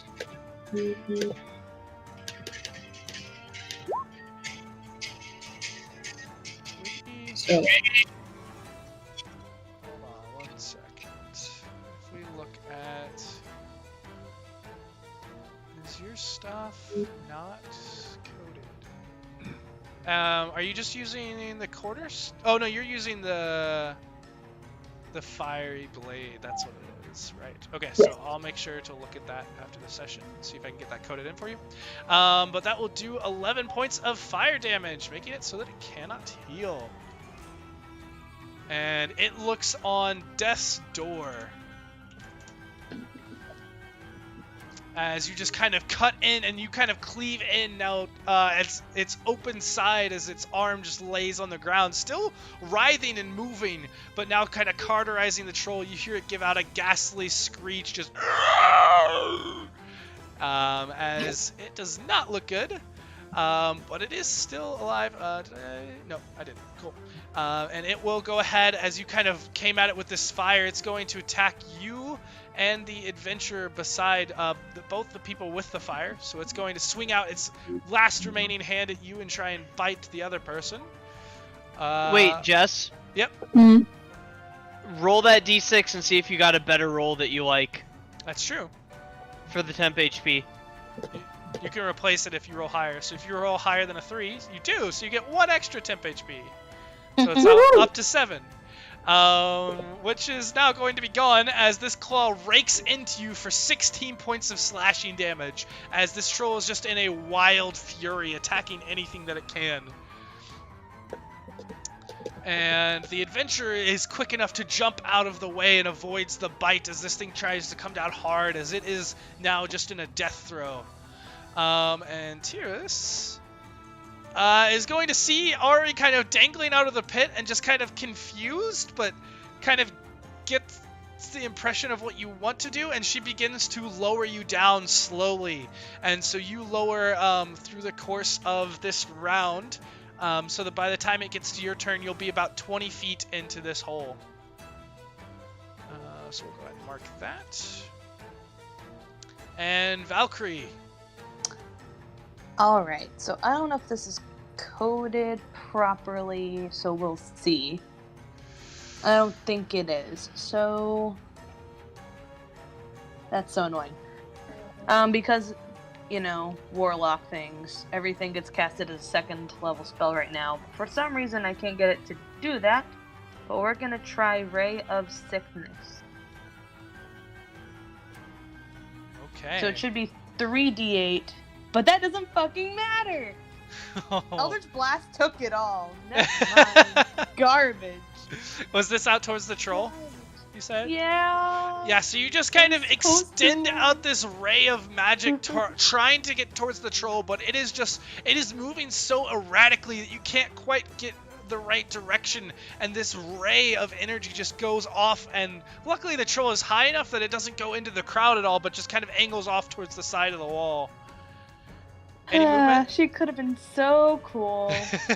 No, she's just gonna mope. Alright.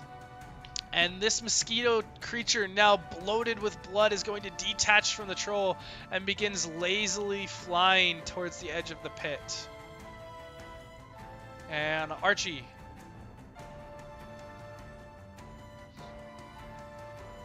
Okay, quick question, just for future reference, because I completely forgot about it. Did the dwarf, did he get a nat 1 when he fell in? No. Okay, I forgot that I can counter nat 1s if that was what he rolled. No, I he could didn't. let him re-roll. No. It's already too late for it, but just so you're aware Okay. to think of it. I will try and let you know, me. but no, it was not a natural one. It was bad, but not a natural one.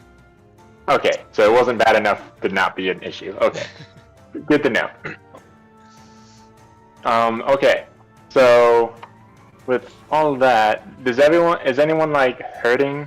Well, Xana seems to be hurt. Okay, so I'm going to yell at the troll. How many humans does it take to replace a door? 3, the first 2 to argue about which way the door should open, and the third to hire a dwarf to fix it properly. And I'm going to cast vicious mockery on it. Okay.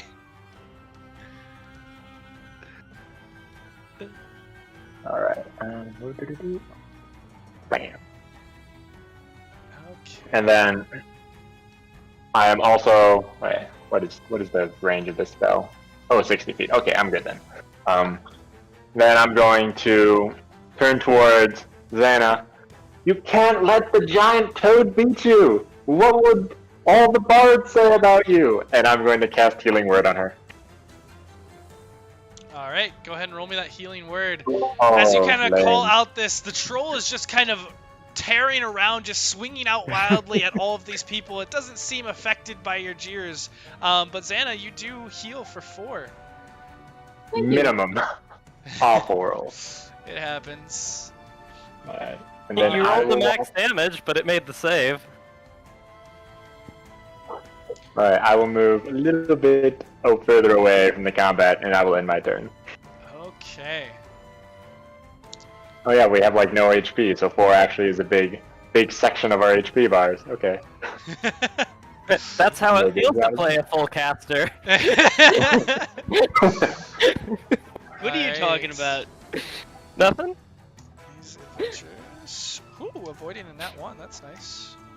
Alright, they begin to move in, trying to knock at this troll. Getting it even further, kind of poking and prodding, one with an axe and one with this large hammer, as they begin to kind of poke and prod it, and it is almost dead at this point. It is like on the ground, kind of broken, and it's just the process of finishing it off now.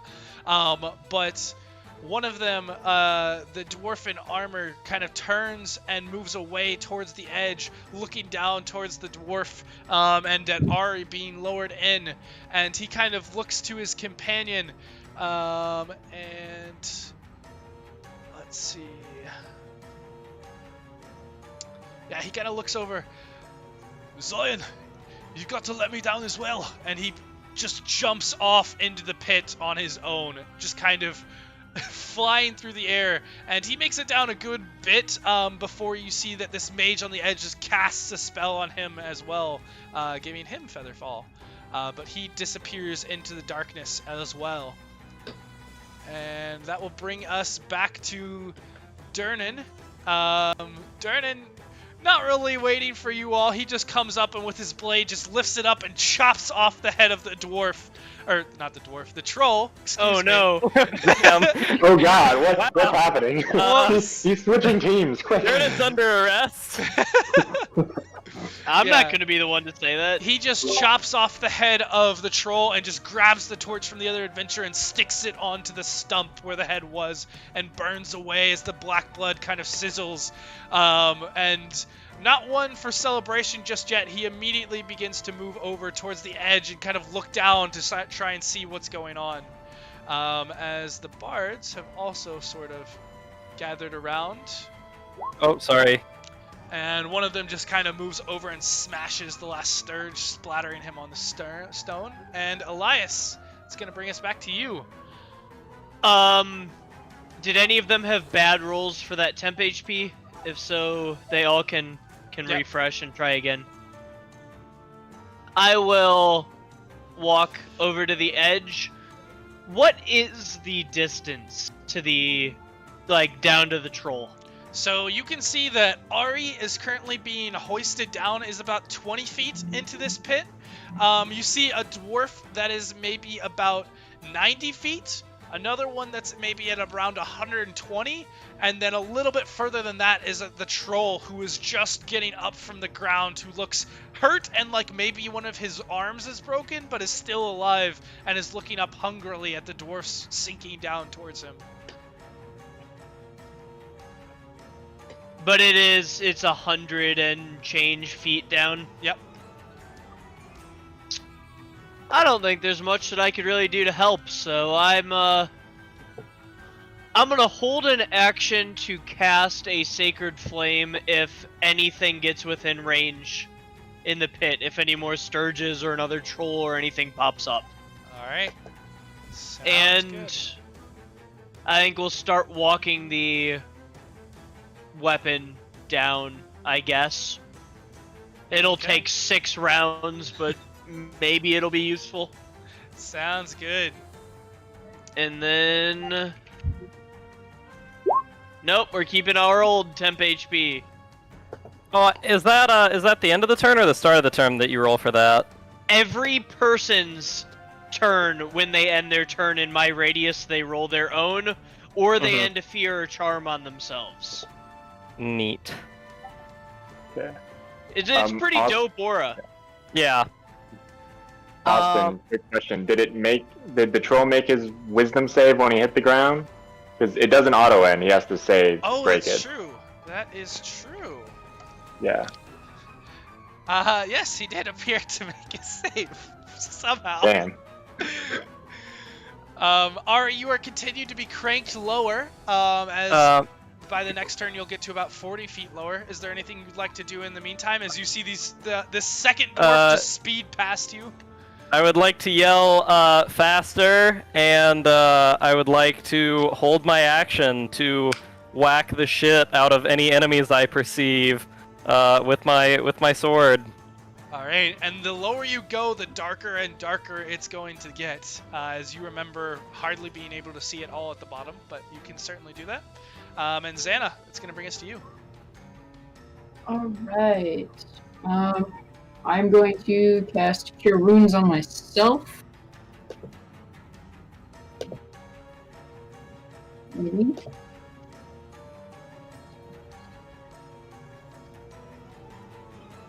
And I guess heal myself to back to full with that. Alrighty. Anything else? I'm going to move over towards... hang on, gotta do the thing. Okay.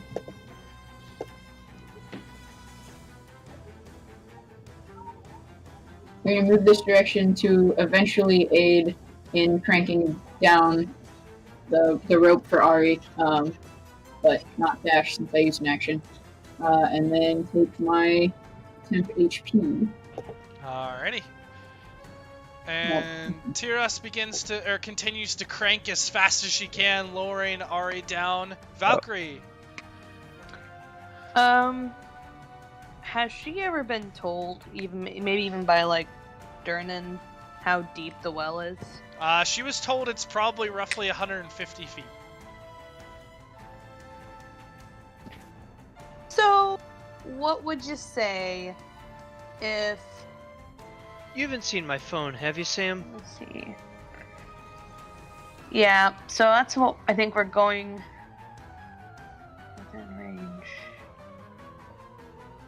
Okay. So I think what she would like to do, and I'm gonna verify really quick, because I think it's actually another staff thing, because at this point she just wants to be useful, and clearly she can't hurt these things right now. So, yeah, it will be. So she will use one more charge from her staff, and she will effectively cast Dancing Lights down the well to help the adventurers. Oh, bless! So it's 120 feet, not 150, but that'll still give you at least dim light that you can Oh, kind bless! of see. That will. As you just cast this light down into this hole, kind of seeing these shooting stars from your staff that hover right around the bottom of the pit, and now illuminate, and all of you can now see the troll about 150 feet away that is looming up at these two dwarfs that are slowly sinking down with Featherfall. And she'll just yell, "Beat him up for me!" And Archie, that brings us back to you. Alright, how far is Ari down the well? Ari's about 40 feet. Ah. Okay, so there's no way I could reach him with a spell with a 30-foot range. No. Okay. Oh, but I guess I can see them now, can't I? No, that's not range. I don't... Yeah, I've got nothing that can reach that far without jumping in, so... Archie is just gonna yell down. Don't you worry, the help's down the way. And that's gonna be Archie's third. I have nothing that can reach the bottom of this pit. Relatable. Alright. So Archie ain't jumping down. as this first dwarf floats ever lower, he readies up, and actually, he would have blasted twice with force on the way down, but both of those are terrible and don't hit. So just with his axe out and ready, he does hit with his axe, but the troll is also ready and waiting and swings up towards him and latches on and will attempt to bite as well. Okay, so first it will be the axe. Oh gosh, that's not right. Okay, actually you guys can all see them now, so we'll go ahead and reveal them. And so that's going to take just damage, and he is going to take 1621 as this dwarf just gets attacked by this troll who is waiting, and very, very angry and upset. Actually, one of those should be at disadvantage. Let me roll one of those again since he broke his arm. Claw. Okay, so one of them misses, which is good. So he'll only take 13 points of damage. But this dwarf still looks very, very bad. But the other one speeds down after him and just with his hammer outraised just lifts it up, and with a blazing, the hammerhead lights on fire as he swings it down towards this troll. And slams into its shoulder as there's a burst of fire. And this troll is going to take another... Ooh, there we go. There we go. Okay. As he uses fire, which is good. Durnan, kind of seeing this, at least feels a little bit better in general. And kind of... They're using fire. It's all right. And he kind of looks to his right. Sindri, is there anything you can do to help? And kind of begins to talk. In the meantime, Elias, what are you doing? I don't think I have anything helpful, to be honest. So... on my turn, Clive said that I could help anyone down if they wanted.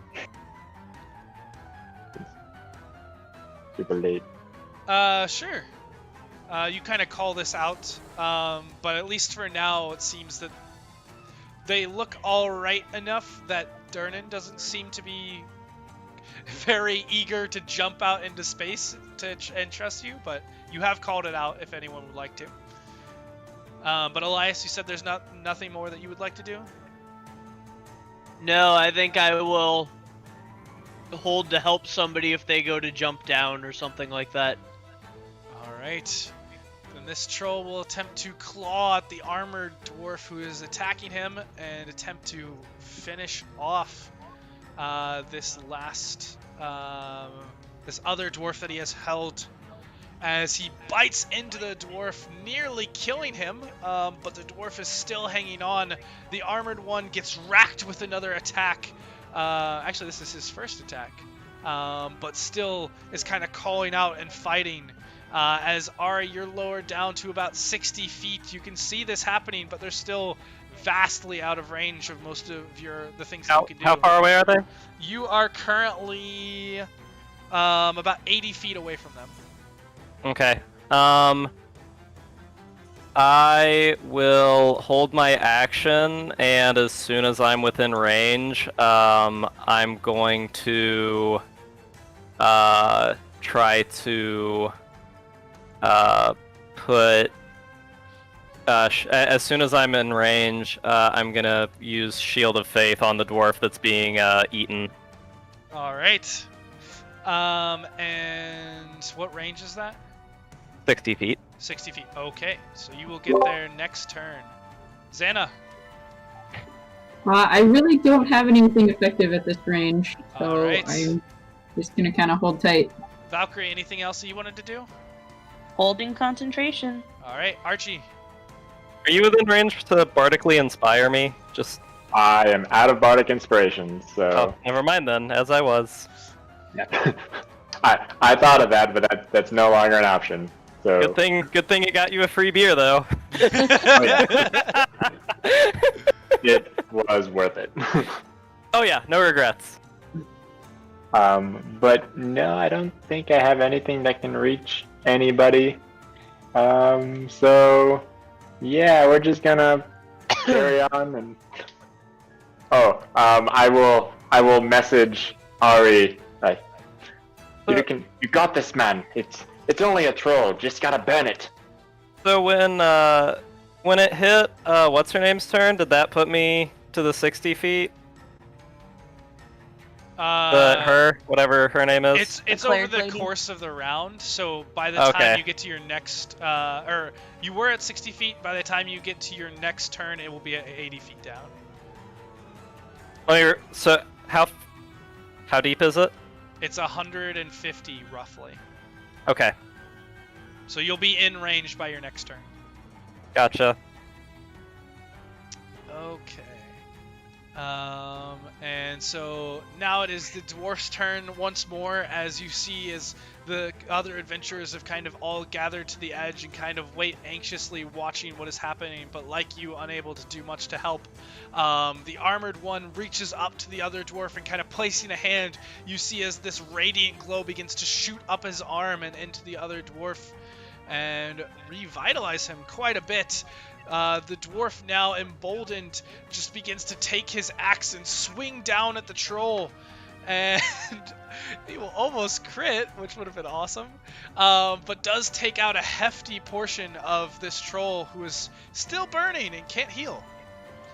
And Hell that yeah. will bring us to Elias. Still waiting? Yep, nothing I can do. All right, the troll will fight back once more, clawing and biting his way, but this time the two dwarfs put up a pretty good fight, keeping him at bay for the most part, but the teeth still do sink in on the dwarf who's hanging out of his mouth, doing a bit of damage, but not as much as it seems he has healed. And Ari, you are now within range. Would you like to go ahead and cast your spell? Yeah, so all bonus action, Shield of Faith, which he's eating that one, right? Yep. Eating the red Yeah, bearded one. I'll Shield of Faith, the one that he's trying to eat, and then I guess I'll still hold my action to whack him if I get in range before somehow, which I don't see happening, but yeah, why not? I can't do anything else. Alright. Perfect. Then you continue to get lowered down. Xana and Valkyrie and Archie still waiting with bated breath to see what happens. Tira still working hard to move him down lower. The two dwarfs now together, they begin to use their hammer and their axe to just cut into this troll and cut it down finally as the armored one takes up his hammer and with another blazing strike just slams into the chest and burns a path, finishing off the troll. And they rest down at the bottom victorious.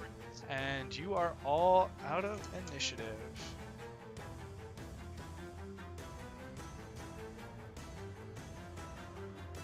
All right. Well done, guys. Well done. Let's grab this. All right. As the tavern starts to settle, and you all kind of start to take a step back, seeing that the danger has passed for the moment. Ari, you eventually make it down and see these two dwarfs who come up and greet you. Thank you for your assistance. We didn't expect anyone to follow us after us, but we're glad to see you. Well, it looks like you all did all the work, really. But I've got to grab a mug real quick, and then let's get back up, eh? They kind of see you you're still in your underwear with your shield and sword out, and just kind of nod to you, and one of them reaches down and grabs what looks to be a small tankard out of the sand and kind of hands it to you. Just ring the bell and they'll send you back up. You deserve a drink after this one. We'll be sure to buy you another round as well once you get up on top for your help. Hey, come on up. I can hold you.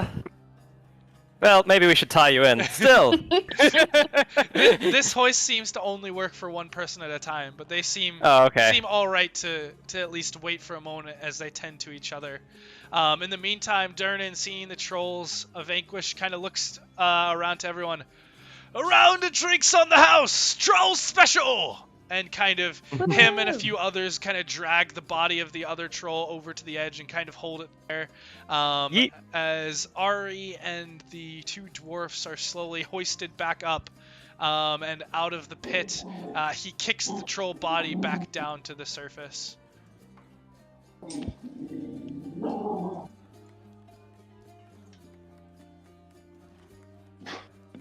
So that's dipping, eh? Aye, that be dipping. Most entertaining dip I've seen in some time.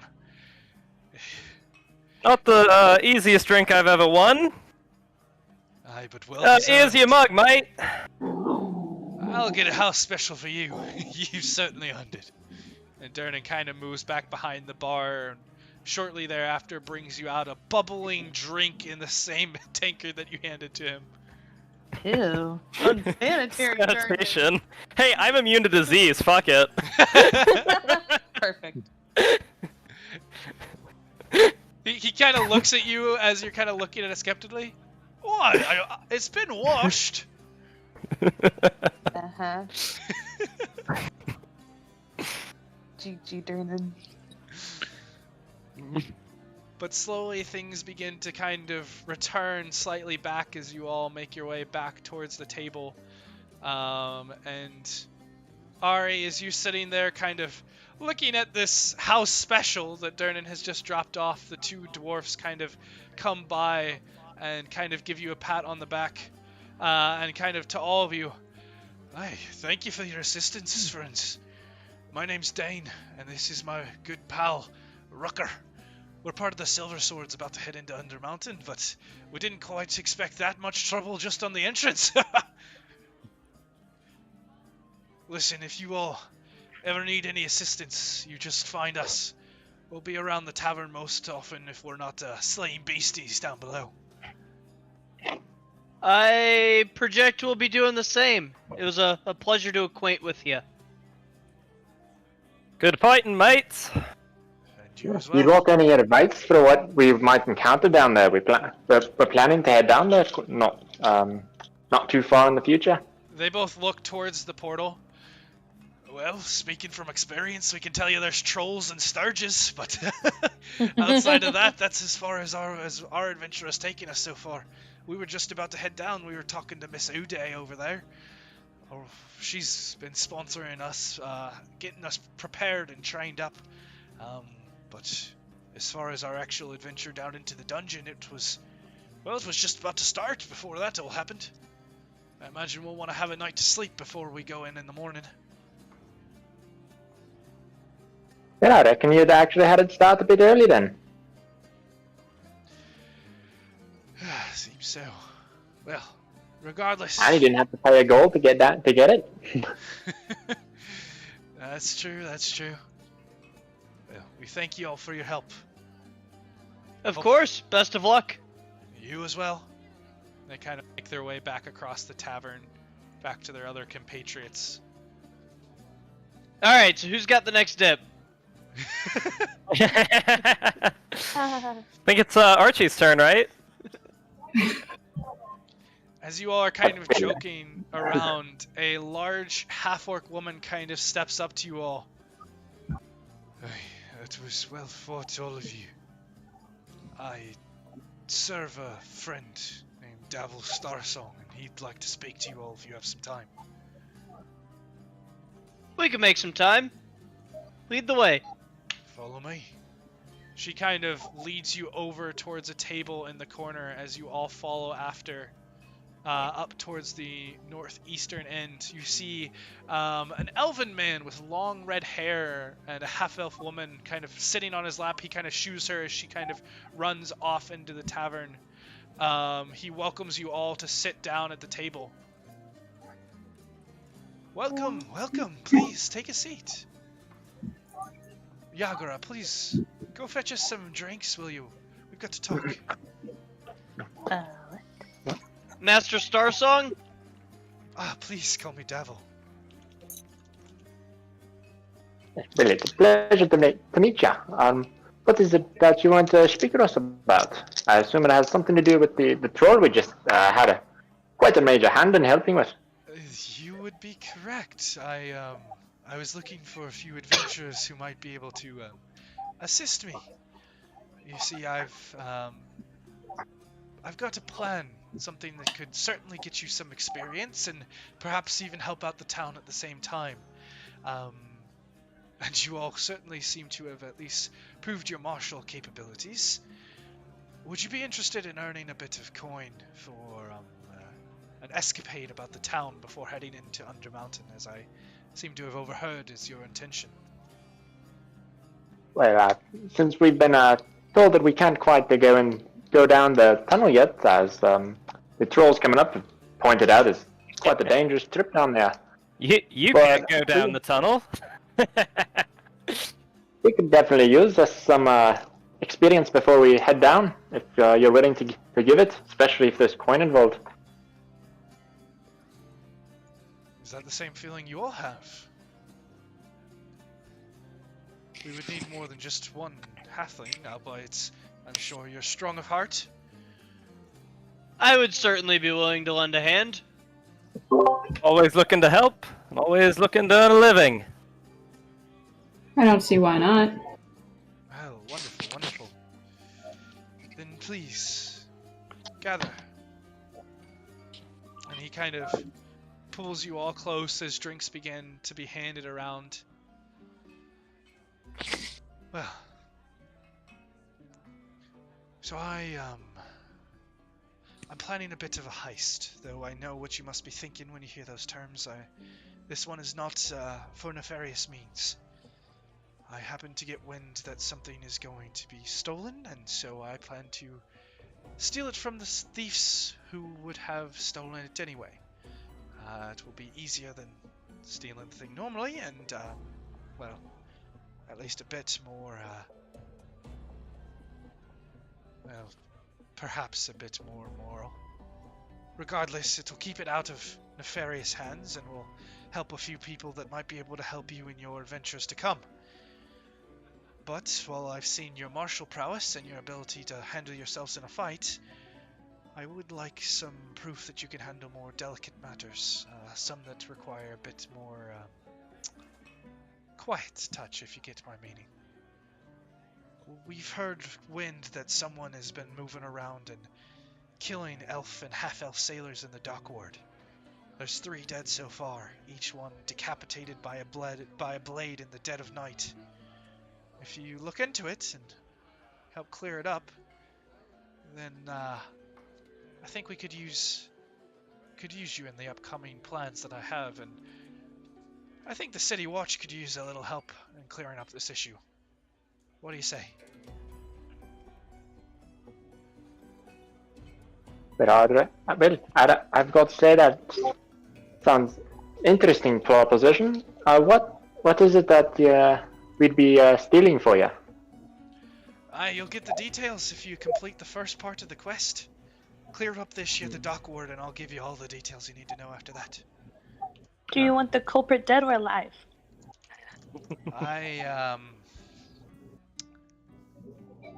Well, Missy, some of She's those just elves... smiling. The joy. This is a killer on the loose. I'd prefer if you could take him in, without killing anyone, but I want this solved and cleaned up, and for the dock ward to be safe for my kind again. So do what you think is best. The docks have been too dangerous lately. It's been worrying my family. Well, then it Well, seems I'll that we help. might be able to help each other then. I'm glad to hear it. Well, seems the evening is winding down, and I know that the scoundrel must hunt at night, as each one is shunned in the morning. So if you'd like, you can head over to the dock ward now, or take your rest that you've earned through tonight, and you all can go tomorrow night. It matters little to me as long as he's found, and soon.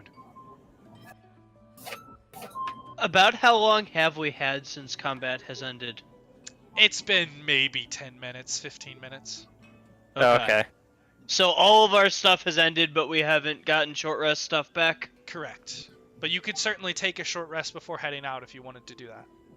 Would that make it too late, do we think? It's about how- 9:30 at this point, so it's like just reaching evening. So if we take another 45 minutes and head over, we could intuit that would be acceptable? Probably. I mean, you're not sure when this all happens. You just know it happens during the night, so it might have there's always a chance that you might miss it, but more likely than not it probably happens early in the morning rather than before midnight. Then I think I would propose we take a few minutes, let those who get their things back within an hour get them back, and then we head over. How long did the temp HP from your It lasts until the end of a long rest. Oh, sweet. Okay, I didn't know how persistent that was. Are you sure it's Yeah. a long rest or is it any rest? I think temp HP's after a long rest. Let me That double is check. how other features temp HP works. I just didn't know if this one was different. Yeah, I couldn't remember if it was a long rest or if it was any rest. And like inspiring leader's a long rest, I know. Cool. But I don't know. Okay. Well, I'd like to, if I could say my word, I'd say we should take a long rest and perhaps deal with this tomorrow. It seems unnecessary if time's not much of an issue. Be it Kill full people at game. night. You could have someone dead by then. That's true. Yes, well, we could all be Anyway, dead by then. It can't hurt to look around. I do have Oh, to right. ask off, though. Gotta talk to the I boss. disagree. It could very much hurt to look around. Well, we're My not all as character's tall always- as you. I'd definitely prefer to take a rest and maybe deal with it tomorrow. I mean, I'm quite spent from that fight. I won't be much help if we have to deal with something tonight.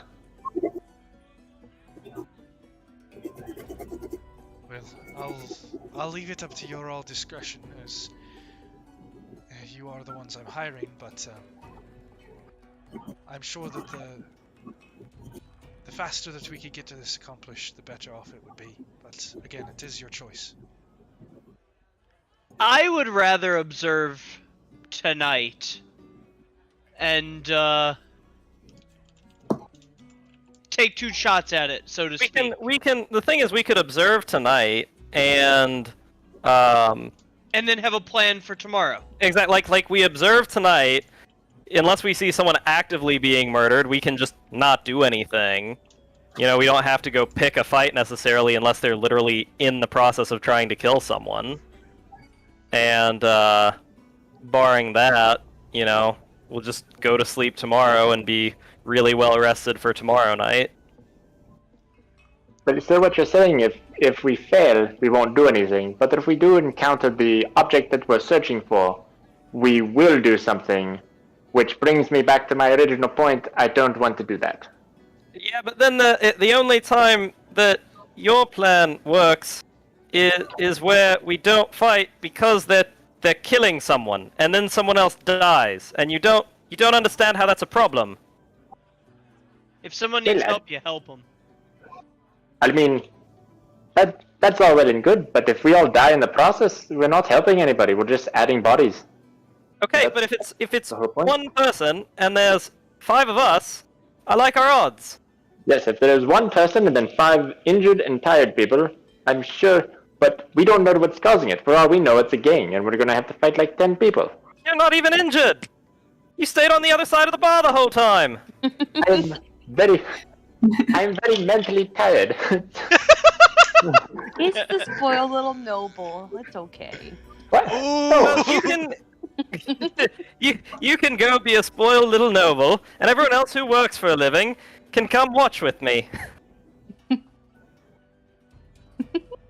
Well, all I'm saying is that perhaps we need to be more cautious when dealing with serial killer that we have no information about besides the fact they kill people. That's why we're watching!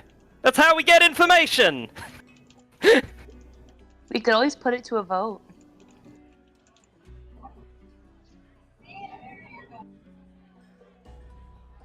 Democracy is chaotic good. We like it. Yeah, but see, she knows he's gonna say no, and she's laughing about it in her head. Fine. But if we all vote on it, you're all going to vote that we should go and we'll all get stabbed at night. You only get stabbed if you're not paying attention. What if you run at the person with a knife? I don't think... Well, I suppose that means you weren't paying attention at all when you were in the hole there, right? It was dark and I turned out fine. Thank you very much. You weren't unconscious and had to be healed by the others. Okay, a little bit, and now I'm fine. And anyway, I was naked. You can wear your clothes.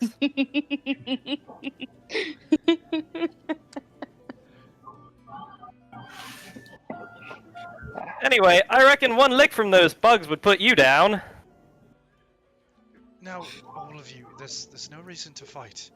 If the halfling fellow wants to stay here and rest up, and while the rest of you go watch, he's certainly more than welcome. From what I've heard, it's only supposed to be one killer out there, and well, hopefully one killer isn't too much. He's just been targeting commoners after all. But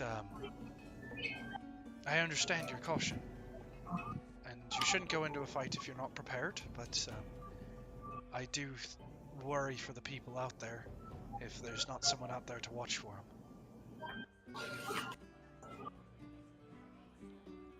Well, my vote says that we wait for the next day, but I suppose I'll go with the group if everyone's there. Well, I guess we're gonna have the vote, huh? I vote no. I vote yes. Sure, why not? These are my people. I have to help them. It appears that my vote doesn't matter. Well, then I Never has. Rip. I will say that I thank you all for your service, and I apologize for you being outvoted, Mr. Halfling. But hopefully it will all be worth it when you return successful.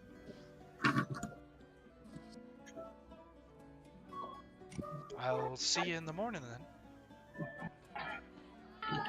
I would hope we would. The plan, I look at forward to it. I've got some coin for you if you should you succeed. I think you mean when we succeed. I like your We love confidence. So back to the other matter? Would a short delay benefit anybody else greatly? Would that be appreciated or necessary? I mean, Lick your wounds. marginal I didn't. benefit. I'd get 2 HP. I mean, it's something. I gain nothing. I think it's still I think- worth waiting so I can ask my Yeah. boss. Even though I didn't use any actual spells that required that. I think that's fine. I think we can wait until it's like later, Yeah. but I just think that watching tonight is still worth it. Definitely. If we're willing to wait 40 minutes, I get the temp HP aura back. Yeah, no, that's cool. And that's probably our best defensive tool right now. But if we're just watching, we shouldn't need it. So if you guys think we want the extra half hour or 40 I think minutes, the extra. we can go now. I think taking 40 more minutes to rest. Use a hit Is- dice is if you fine. have to. Yeah. Yeah, I'm not in a rush. I would like to point out no one has proposed we're just watching. Everyone has proposed that we're going to fight them. I said we're just watching. No. I'm Unless just watching. they're You see them. actively trying to kill someone, like if we see people snooping around, like that can give us valuable information. That's not necessarily like, oh, we have to go, smite them down. It's like going out Then to if the someone's woods getting like, to stabby, kill then a we go get deer, and we're stabbed. not going to kill anything. But if we run into it, we will. Like, Yes. I this is often go out very into the much- woods with a bow with absolutely no intention of taking a shot. It's more of, like You're instead of think of like you have hunts where you're like, I'm gonna sit in this stand until I get something, and then you have other times where you're like, I'm gonna hike my whole property and I'm gonna see where the game trails are going, and I'm gonna see if I can find out where they've been laying down and stuff. And those are your scouting missions, and if you happen to see something, yay, but if not, you're still doing something productive. So Exactly. you mean real hunting and Finding a watered down murderer, American relatively hunting? similar. I mean, hunting people is just the same as hunting animals, they're just not as good as senses. I haven't heard anything that's disagreeing with what I stated. That we're very much planning to fight them if we see them. Yes, but I don't think it's super likely we'll see them. But if we do, we'll beat them up because they're literally killing commoners in their sleep. Do you know how easy that is to do? Any hit auto crits, and you could What? almost punch somebody to death in their sleep. Civilians? Huh? You don't auto crit civilians. If something's asleep, yeah, you do. Okay. So you guys are, at least for now, taking an hour to rest and recover. And Valkyrie, you're moving over to talk to Durnan about getting a leave for Yep. the night. All right. What would you like At to tell him? minimum, yeah. He kind of looks over to you. Well, let's get Oh, on over there Valkyrie. first. Valkyrie. Ooh, can I go with her to help her get time off? I'm a workers' rights enthusiast. Sure. Hell yeah. Durnan kind of looks at you, Valkyrie, and says, I wasn't aware that you were of the magical type, but thank you for helping. What'd you think the stick was? I've seen a Decorate. lot of people come in here with fancy sticks. Not all of them are effective. Okay, fair. Yeah, I heard these guys talking about wanting to adventure, and so, I mentioned my little magic-y things, and there you go. I've been gifted since I was a child, so it's kind of hard to... whatever. Are you trying to ask me something, girl? Yes, so that rich dude back in the corner, I think, The I don't know. halfling. He looks nice. He's like way in the corner. He wants us to help him out with a murderer, and I would like to go on a stakeout, please. Okay, you've been off. You got off hours ago. Okay, well, I might need an extended leave of absence if How I long do this is an adventuring thing. extended? I will let you know when I know. So you're quitting, is what you're telling me. No, I can never quit you. We have fun. All right, Valkyrie, you're lucky it's the winter and not many people are coming through, and I'm in a very agreeable disposition after slaying a few trolls. Go on and have your fun. Thank Hi, you. Durnan. We appreciate it. She's just really helpful to the team. They like me. Well, congratulations. I look forward to seeing the spoils that you all bring back from Undermountain once you get down there. Hopefully it'll be better than this rusty shield. I thought it suited it should you be quite way well with your knickers. Glad that they weren't rusted as well, if you catch my drift.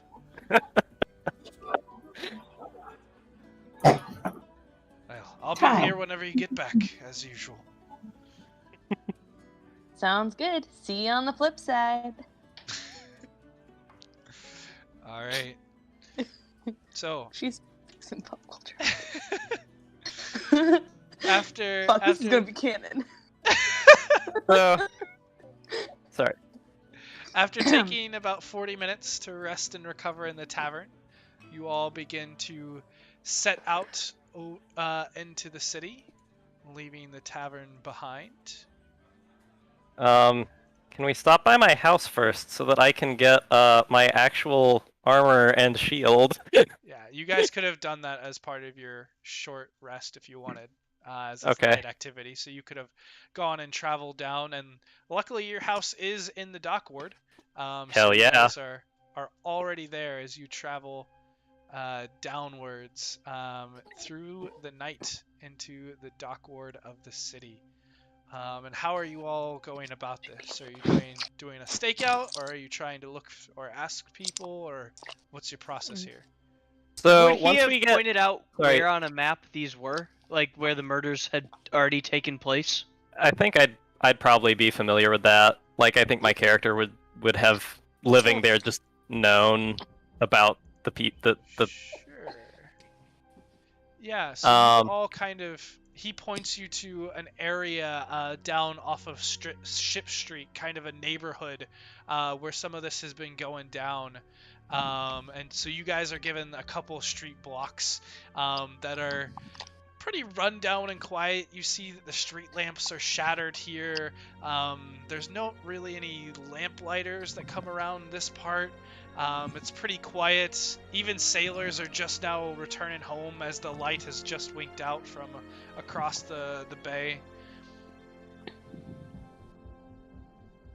But yes, you guys have a general area. So once we get out of the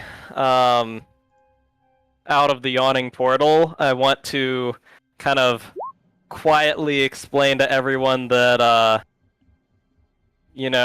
that a couple months ago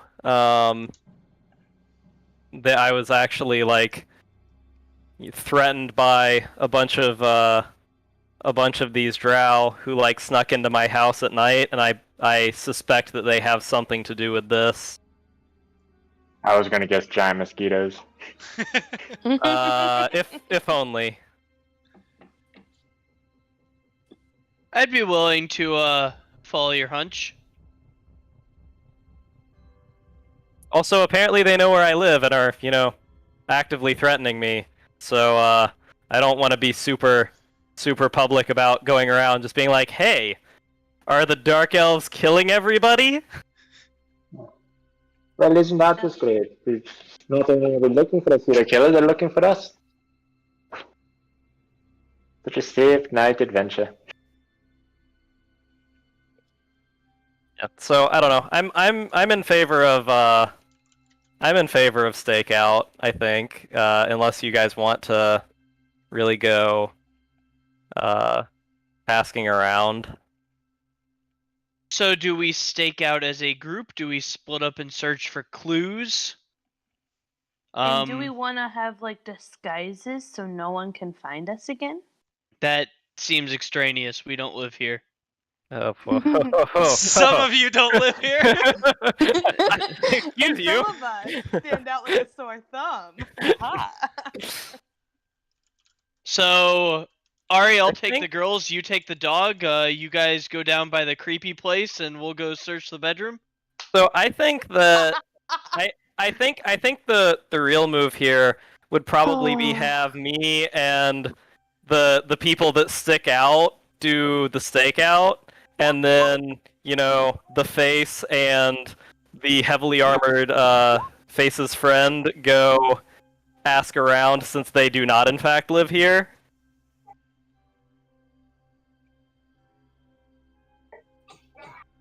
That works for me. Okay. Archie is Then good with whatever doesn't put him in combat. So Archie, if you and I were to walk around and talk to people, you're probably the best talker, and that would actually work best because I can probably keep us both safe. all right. Archie, if you And want I- to go around and talk to people, you can go ahead and roll me a persuasion check. All right, And let's then do my thing. the other three of you can go ahead and roll me perception checks. If only I had a bardic inspiration to help. Guidance! Wait, add a d4. He did Okay. say it. He did. Okay. You can go ahead and add a d4. Four. It's for Archie, not for you guys, unfortunately. Oh, well, One. fine. Still an 8. It's still empty. My perception's not thriving. No, That no, is- no. That is an awful Passive is better persuasion than roll. 8. Garbage. I literally can't roll persuasion under 17. Come on, Well, hey, that's my minimum roll. So that is literally the worst roll and guided, so with a It plus could- one. it could in theory be worse. Not with guidance and my rolls. It theoretically Okay, with in guidance. fact, it is could the not be lowest worse, but it's still not bad, okay? Alright, so the three of you keeping watch, kind of staking out one of the corners on the main road on the city block, kind of looking around, observing. You see kind of sailors moving back and forth. Ari, you're very familiar with this. You don't really catch anything out of place. Xana, you definitely see that a few streets in here are this whole city or town part of the city block is much darker than most of the surrounding areas. Most of the streetlights have been broken and the candles have been kind of removed or destroyed. So it's significantly easier to move through the shadows here than elsewhere. So you're probably in roughly the right spot, but you don't catch too much out of place. Archie, you and Elias traveling around, you are able to find a few dock workers who are, you find a few elven dock workers who are very concerned, and kind of most of them are traveling in a group, and they kind of tell you where these murders actually happened, pointing to about 3 different streets that are all roughly near each other, in the block that you guys are in. I should have rolled deception to make it seem like I was trying wholeheartedly. I messed this up. But yeah, they kind of point you to these 3 kind of streets that all kind of pool off of one intersection of where the murders have kind of happened. All right, I guess we will go investigate there in the morning. Looks hopefully around. We've already made the walk. How well do you see in the dark? Well, see reasonably well. I got night vision. I mean, we halflings are quite well at night.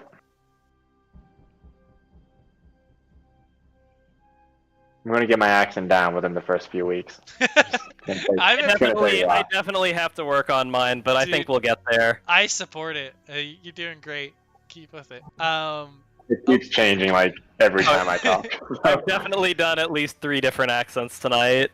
It's all right. So have I. Close enough. You're good. You're playing a bunch of different people, though. It's different.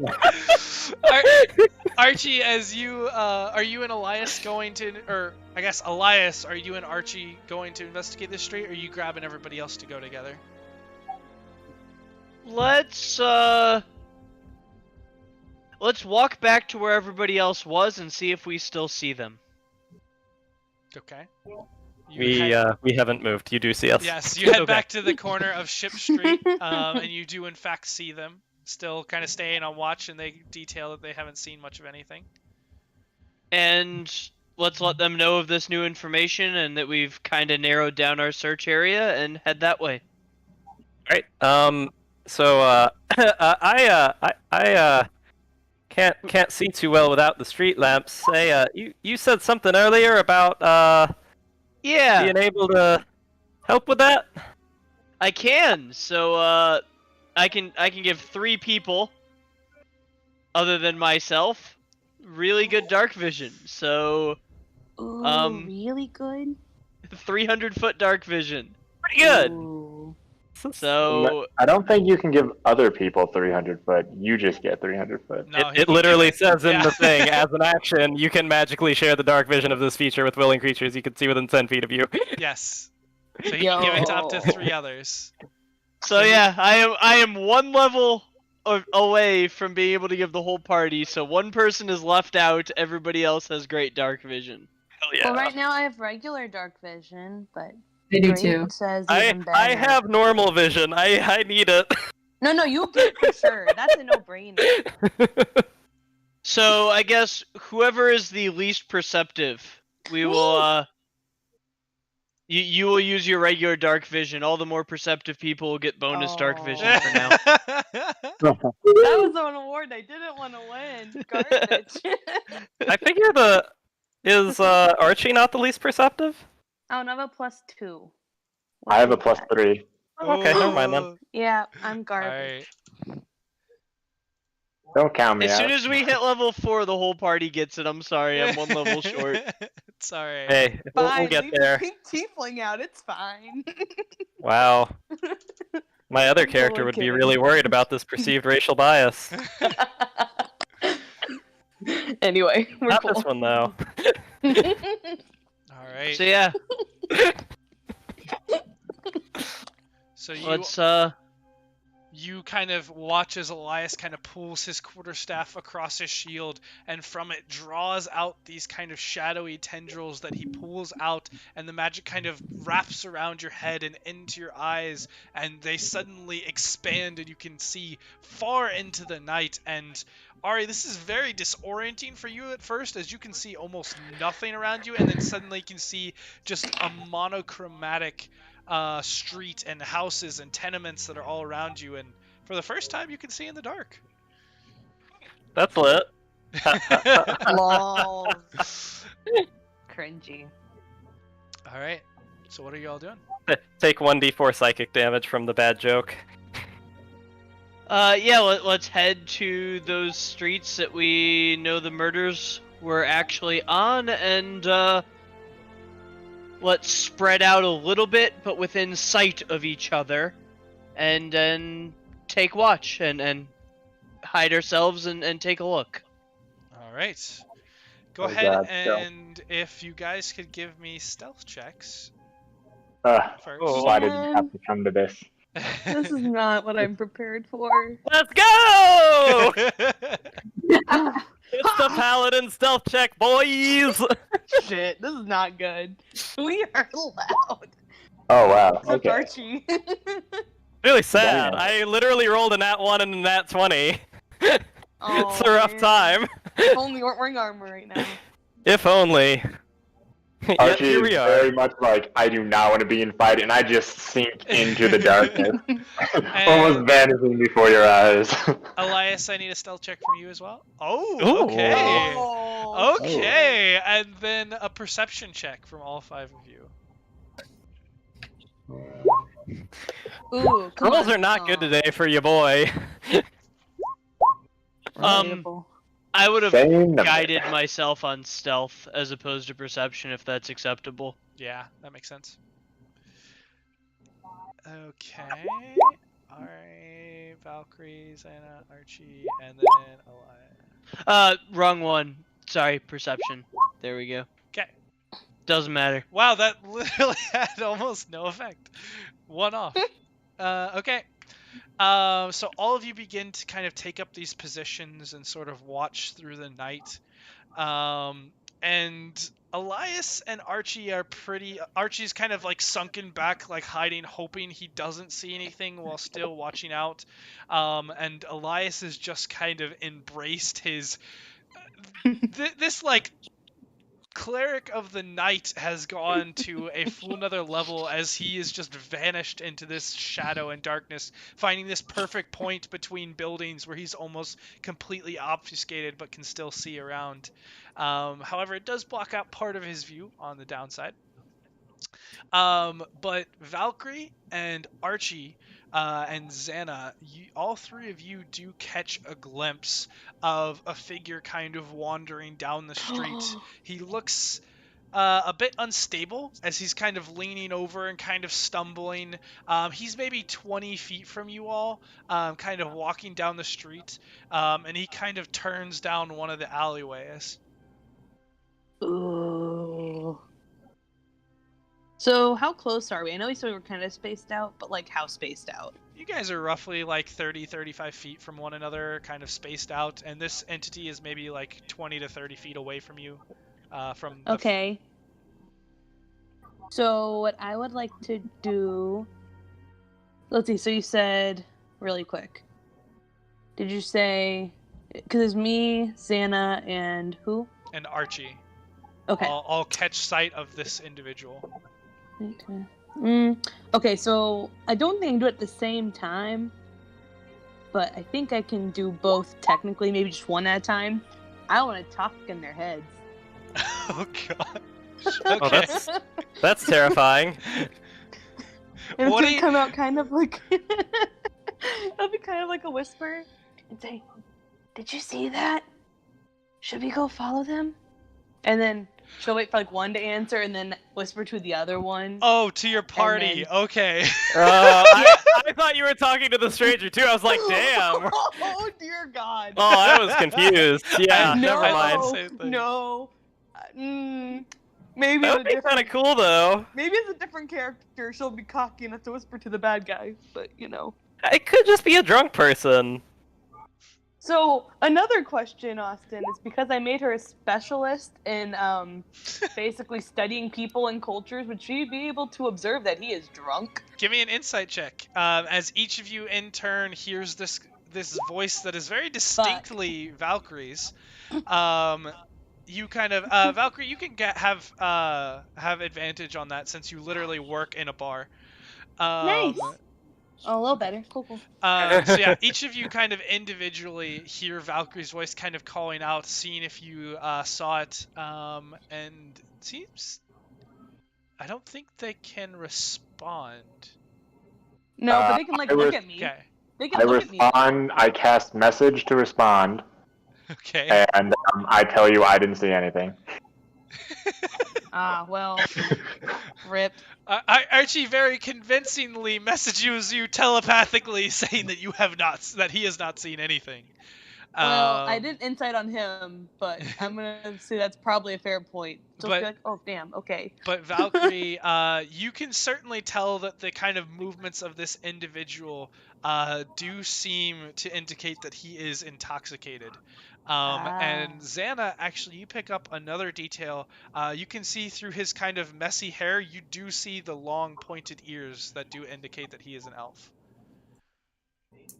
So then, but anyways, she also messaged Xana. So I guess the question is, what does Xana do with this weird voice in her head? Like, does she look? Or Yeah, not? I mean, I'd look towards you. I imagine I'm probably not new to this sort of sorcery, studying with elves for, 200 years and all. No, But- you've definitely Yeah. had people talk in your mind before. But I have no way of communicating back, so I guess I approach to inform them that this is an elf, and we might want to keep an eye on him. So Xana kind of waves in general and kind of moves over to Valkyrie, relaying this information to her and to anyone who comes out of their hiding spot. Okay, well, they went down that alleyway. So, should we get a little closer? Maybe they might be a victim because they're alone and drunk. Exactly elf. my thoughts. Peeps? So Does anyone else come out of the place where they're hiding to meet with them? I mean, was I even hiding, really? You thought you were. Is he standing behind a barrel, just standing up? And... It's not very effective. He's kind of taking the look casual approach. I was gonna ask about that, if, like, blending in for being near where you live is more effective at a certain point than trying to hide. You're certainly giving that the shot. Realistically, If it works or not, you're not certain, but... Yeah, no, I'll follow them if they peep out. Alright, and Elias or Archie, are either of you joining? Can Yeah. I kind of like where they're still within range of me seeing, but I'm gonna kind of be Yeah, so hanging back. Archie, you're still kind of tucked behind your boxes as you see the other four kind of group together as Xana relays the information, Xana and Valkyrie together, that there is a drunk elf that is kind of wandering by himself a few streets away. And Elias, you were just told that most of the elves are now starting to travel in groups to avoid being targeted.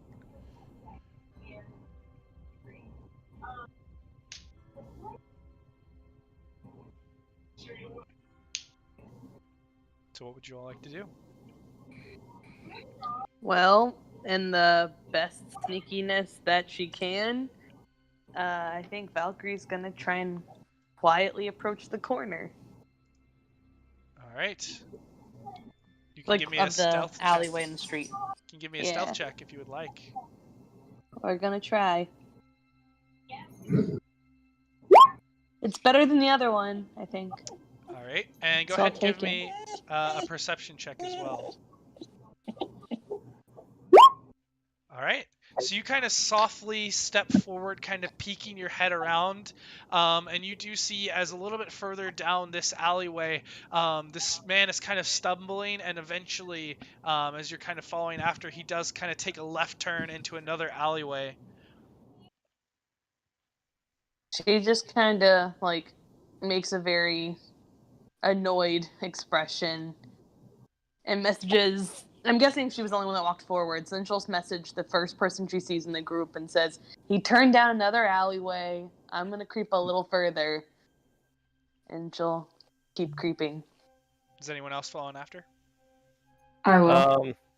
Yeah, I mean, I'm not very creep-like, but you know, There's a I'll minus walk. one. It's I'll okay.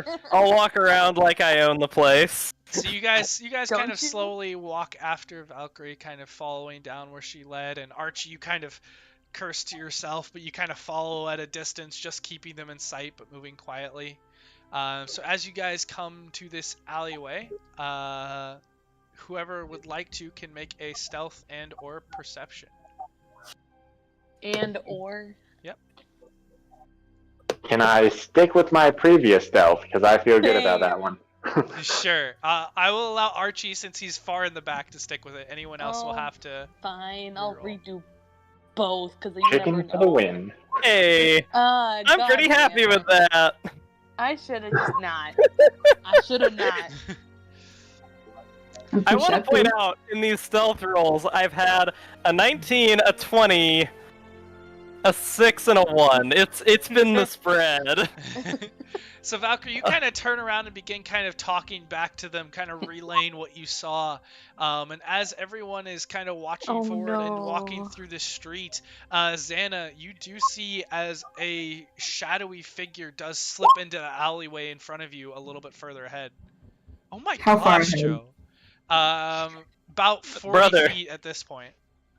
Brother Elias, where did you go? Not to like hurt myself, but I'm guessing, do I like run into a wall or something if I'm like a low perception? You don't run Like- into a wall, but you are standing right underneath a light. And you are Oh. bright pink. Yeah, that happens. That's fair. Elias, you also catch sight of this, what looks to be just a quick shadow that just moves across the alleyway that you saw this elf disappear down into. Interesting. I will keep following slowly then. I guess I need to see more. let me know when I need to remake a stealth, and I'd like to keep guiding the stealth because the stealth is the harder one. I mean, it hasn't been so far, but I get what you're Yeah. saying. He's doing great. All Look right, at that. you all continue to step forward the last 40 feet up to this alleyway and begin to sort of peek around, Archie keeping back as far as you can while still keeping them in sight. Everybody go ahead and roll me one. Actually, we don't even need a perception for this one, as no. he is certainly no longer hidden. Xana and Ari, you're the first ones to kind of peek around, followed closely by Elias and Valkyrie. But you can all see as down this alleyway, you see a hooded figure who is right behind this elf, and currently you see the elf sort of struggling in front of him, and you hear just the whispers in front as he calls out, "This is what you get, you pointy-eared fools. Can Light Valkyrie skins are immediately do an welcome Eldritch here." Blast as soon as she can see this? You know what? Sure, go for it. As soon as you see this, you just instinctively launch out an Eldritch Blast. And she's As- like, I don't Go like ahead you. and roll that Pew! for me. Fuck! So you How just far launch- away is this?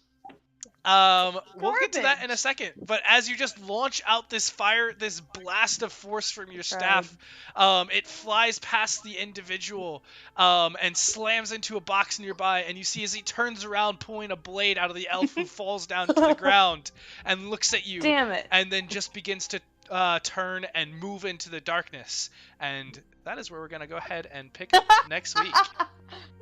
Fuck. Oh. Can I have better rolls next week? That would be great. Same. This is garbage. All right, so thank you all to to anyone who was watching the live stream, and we'll see you back here next week, same time, to catch up here in the dock ward.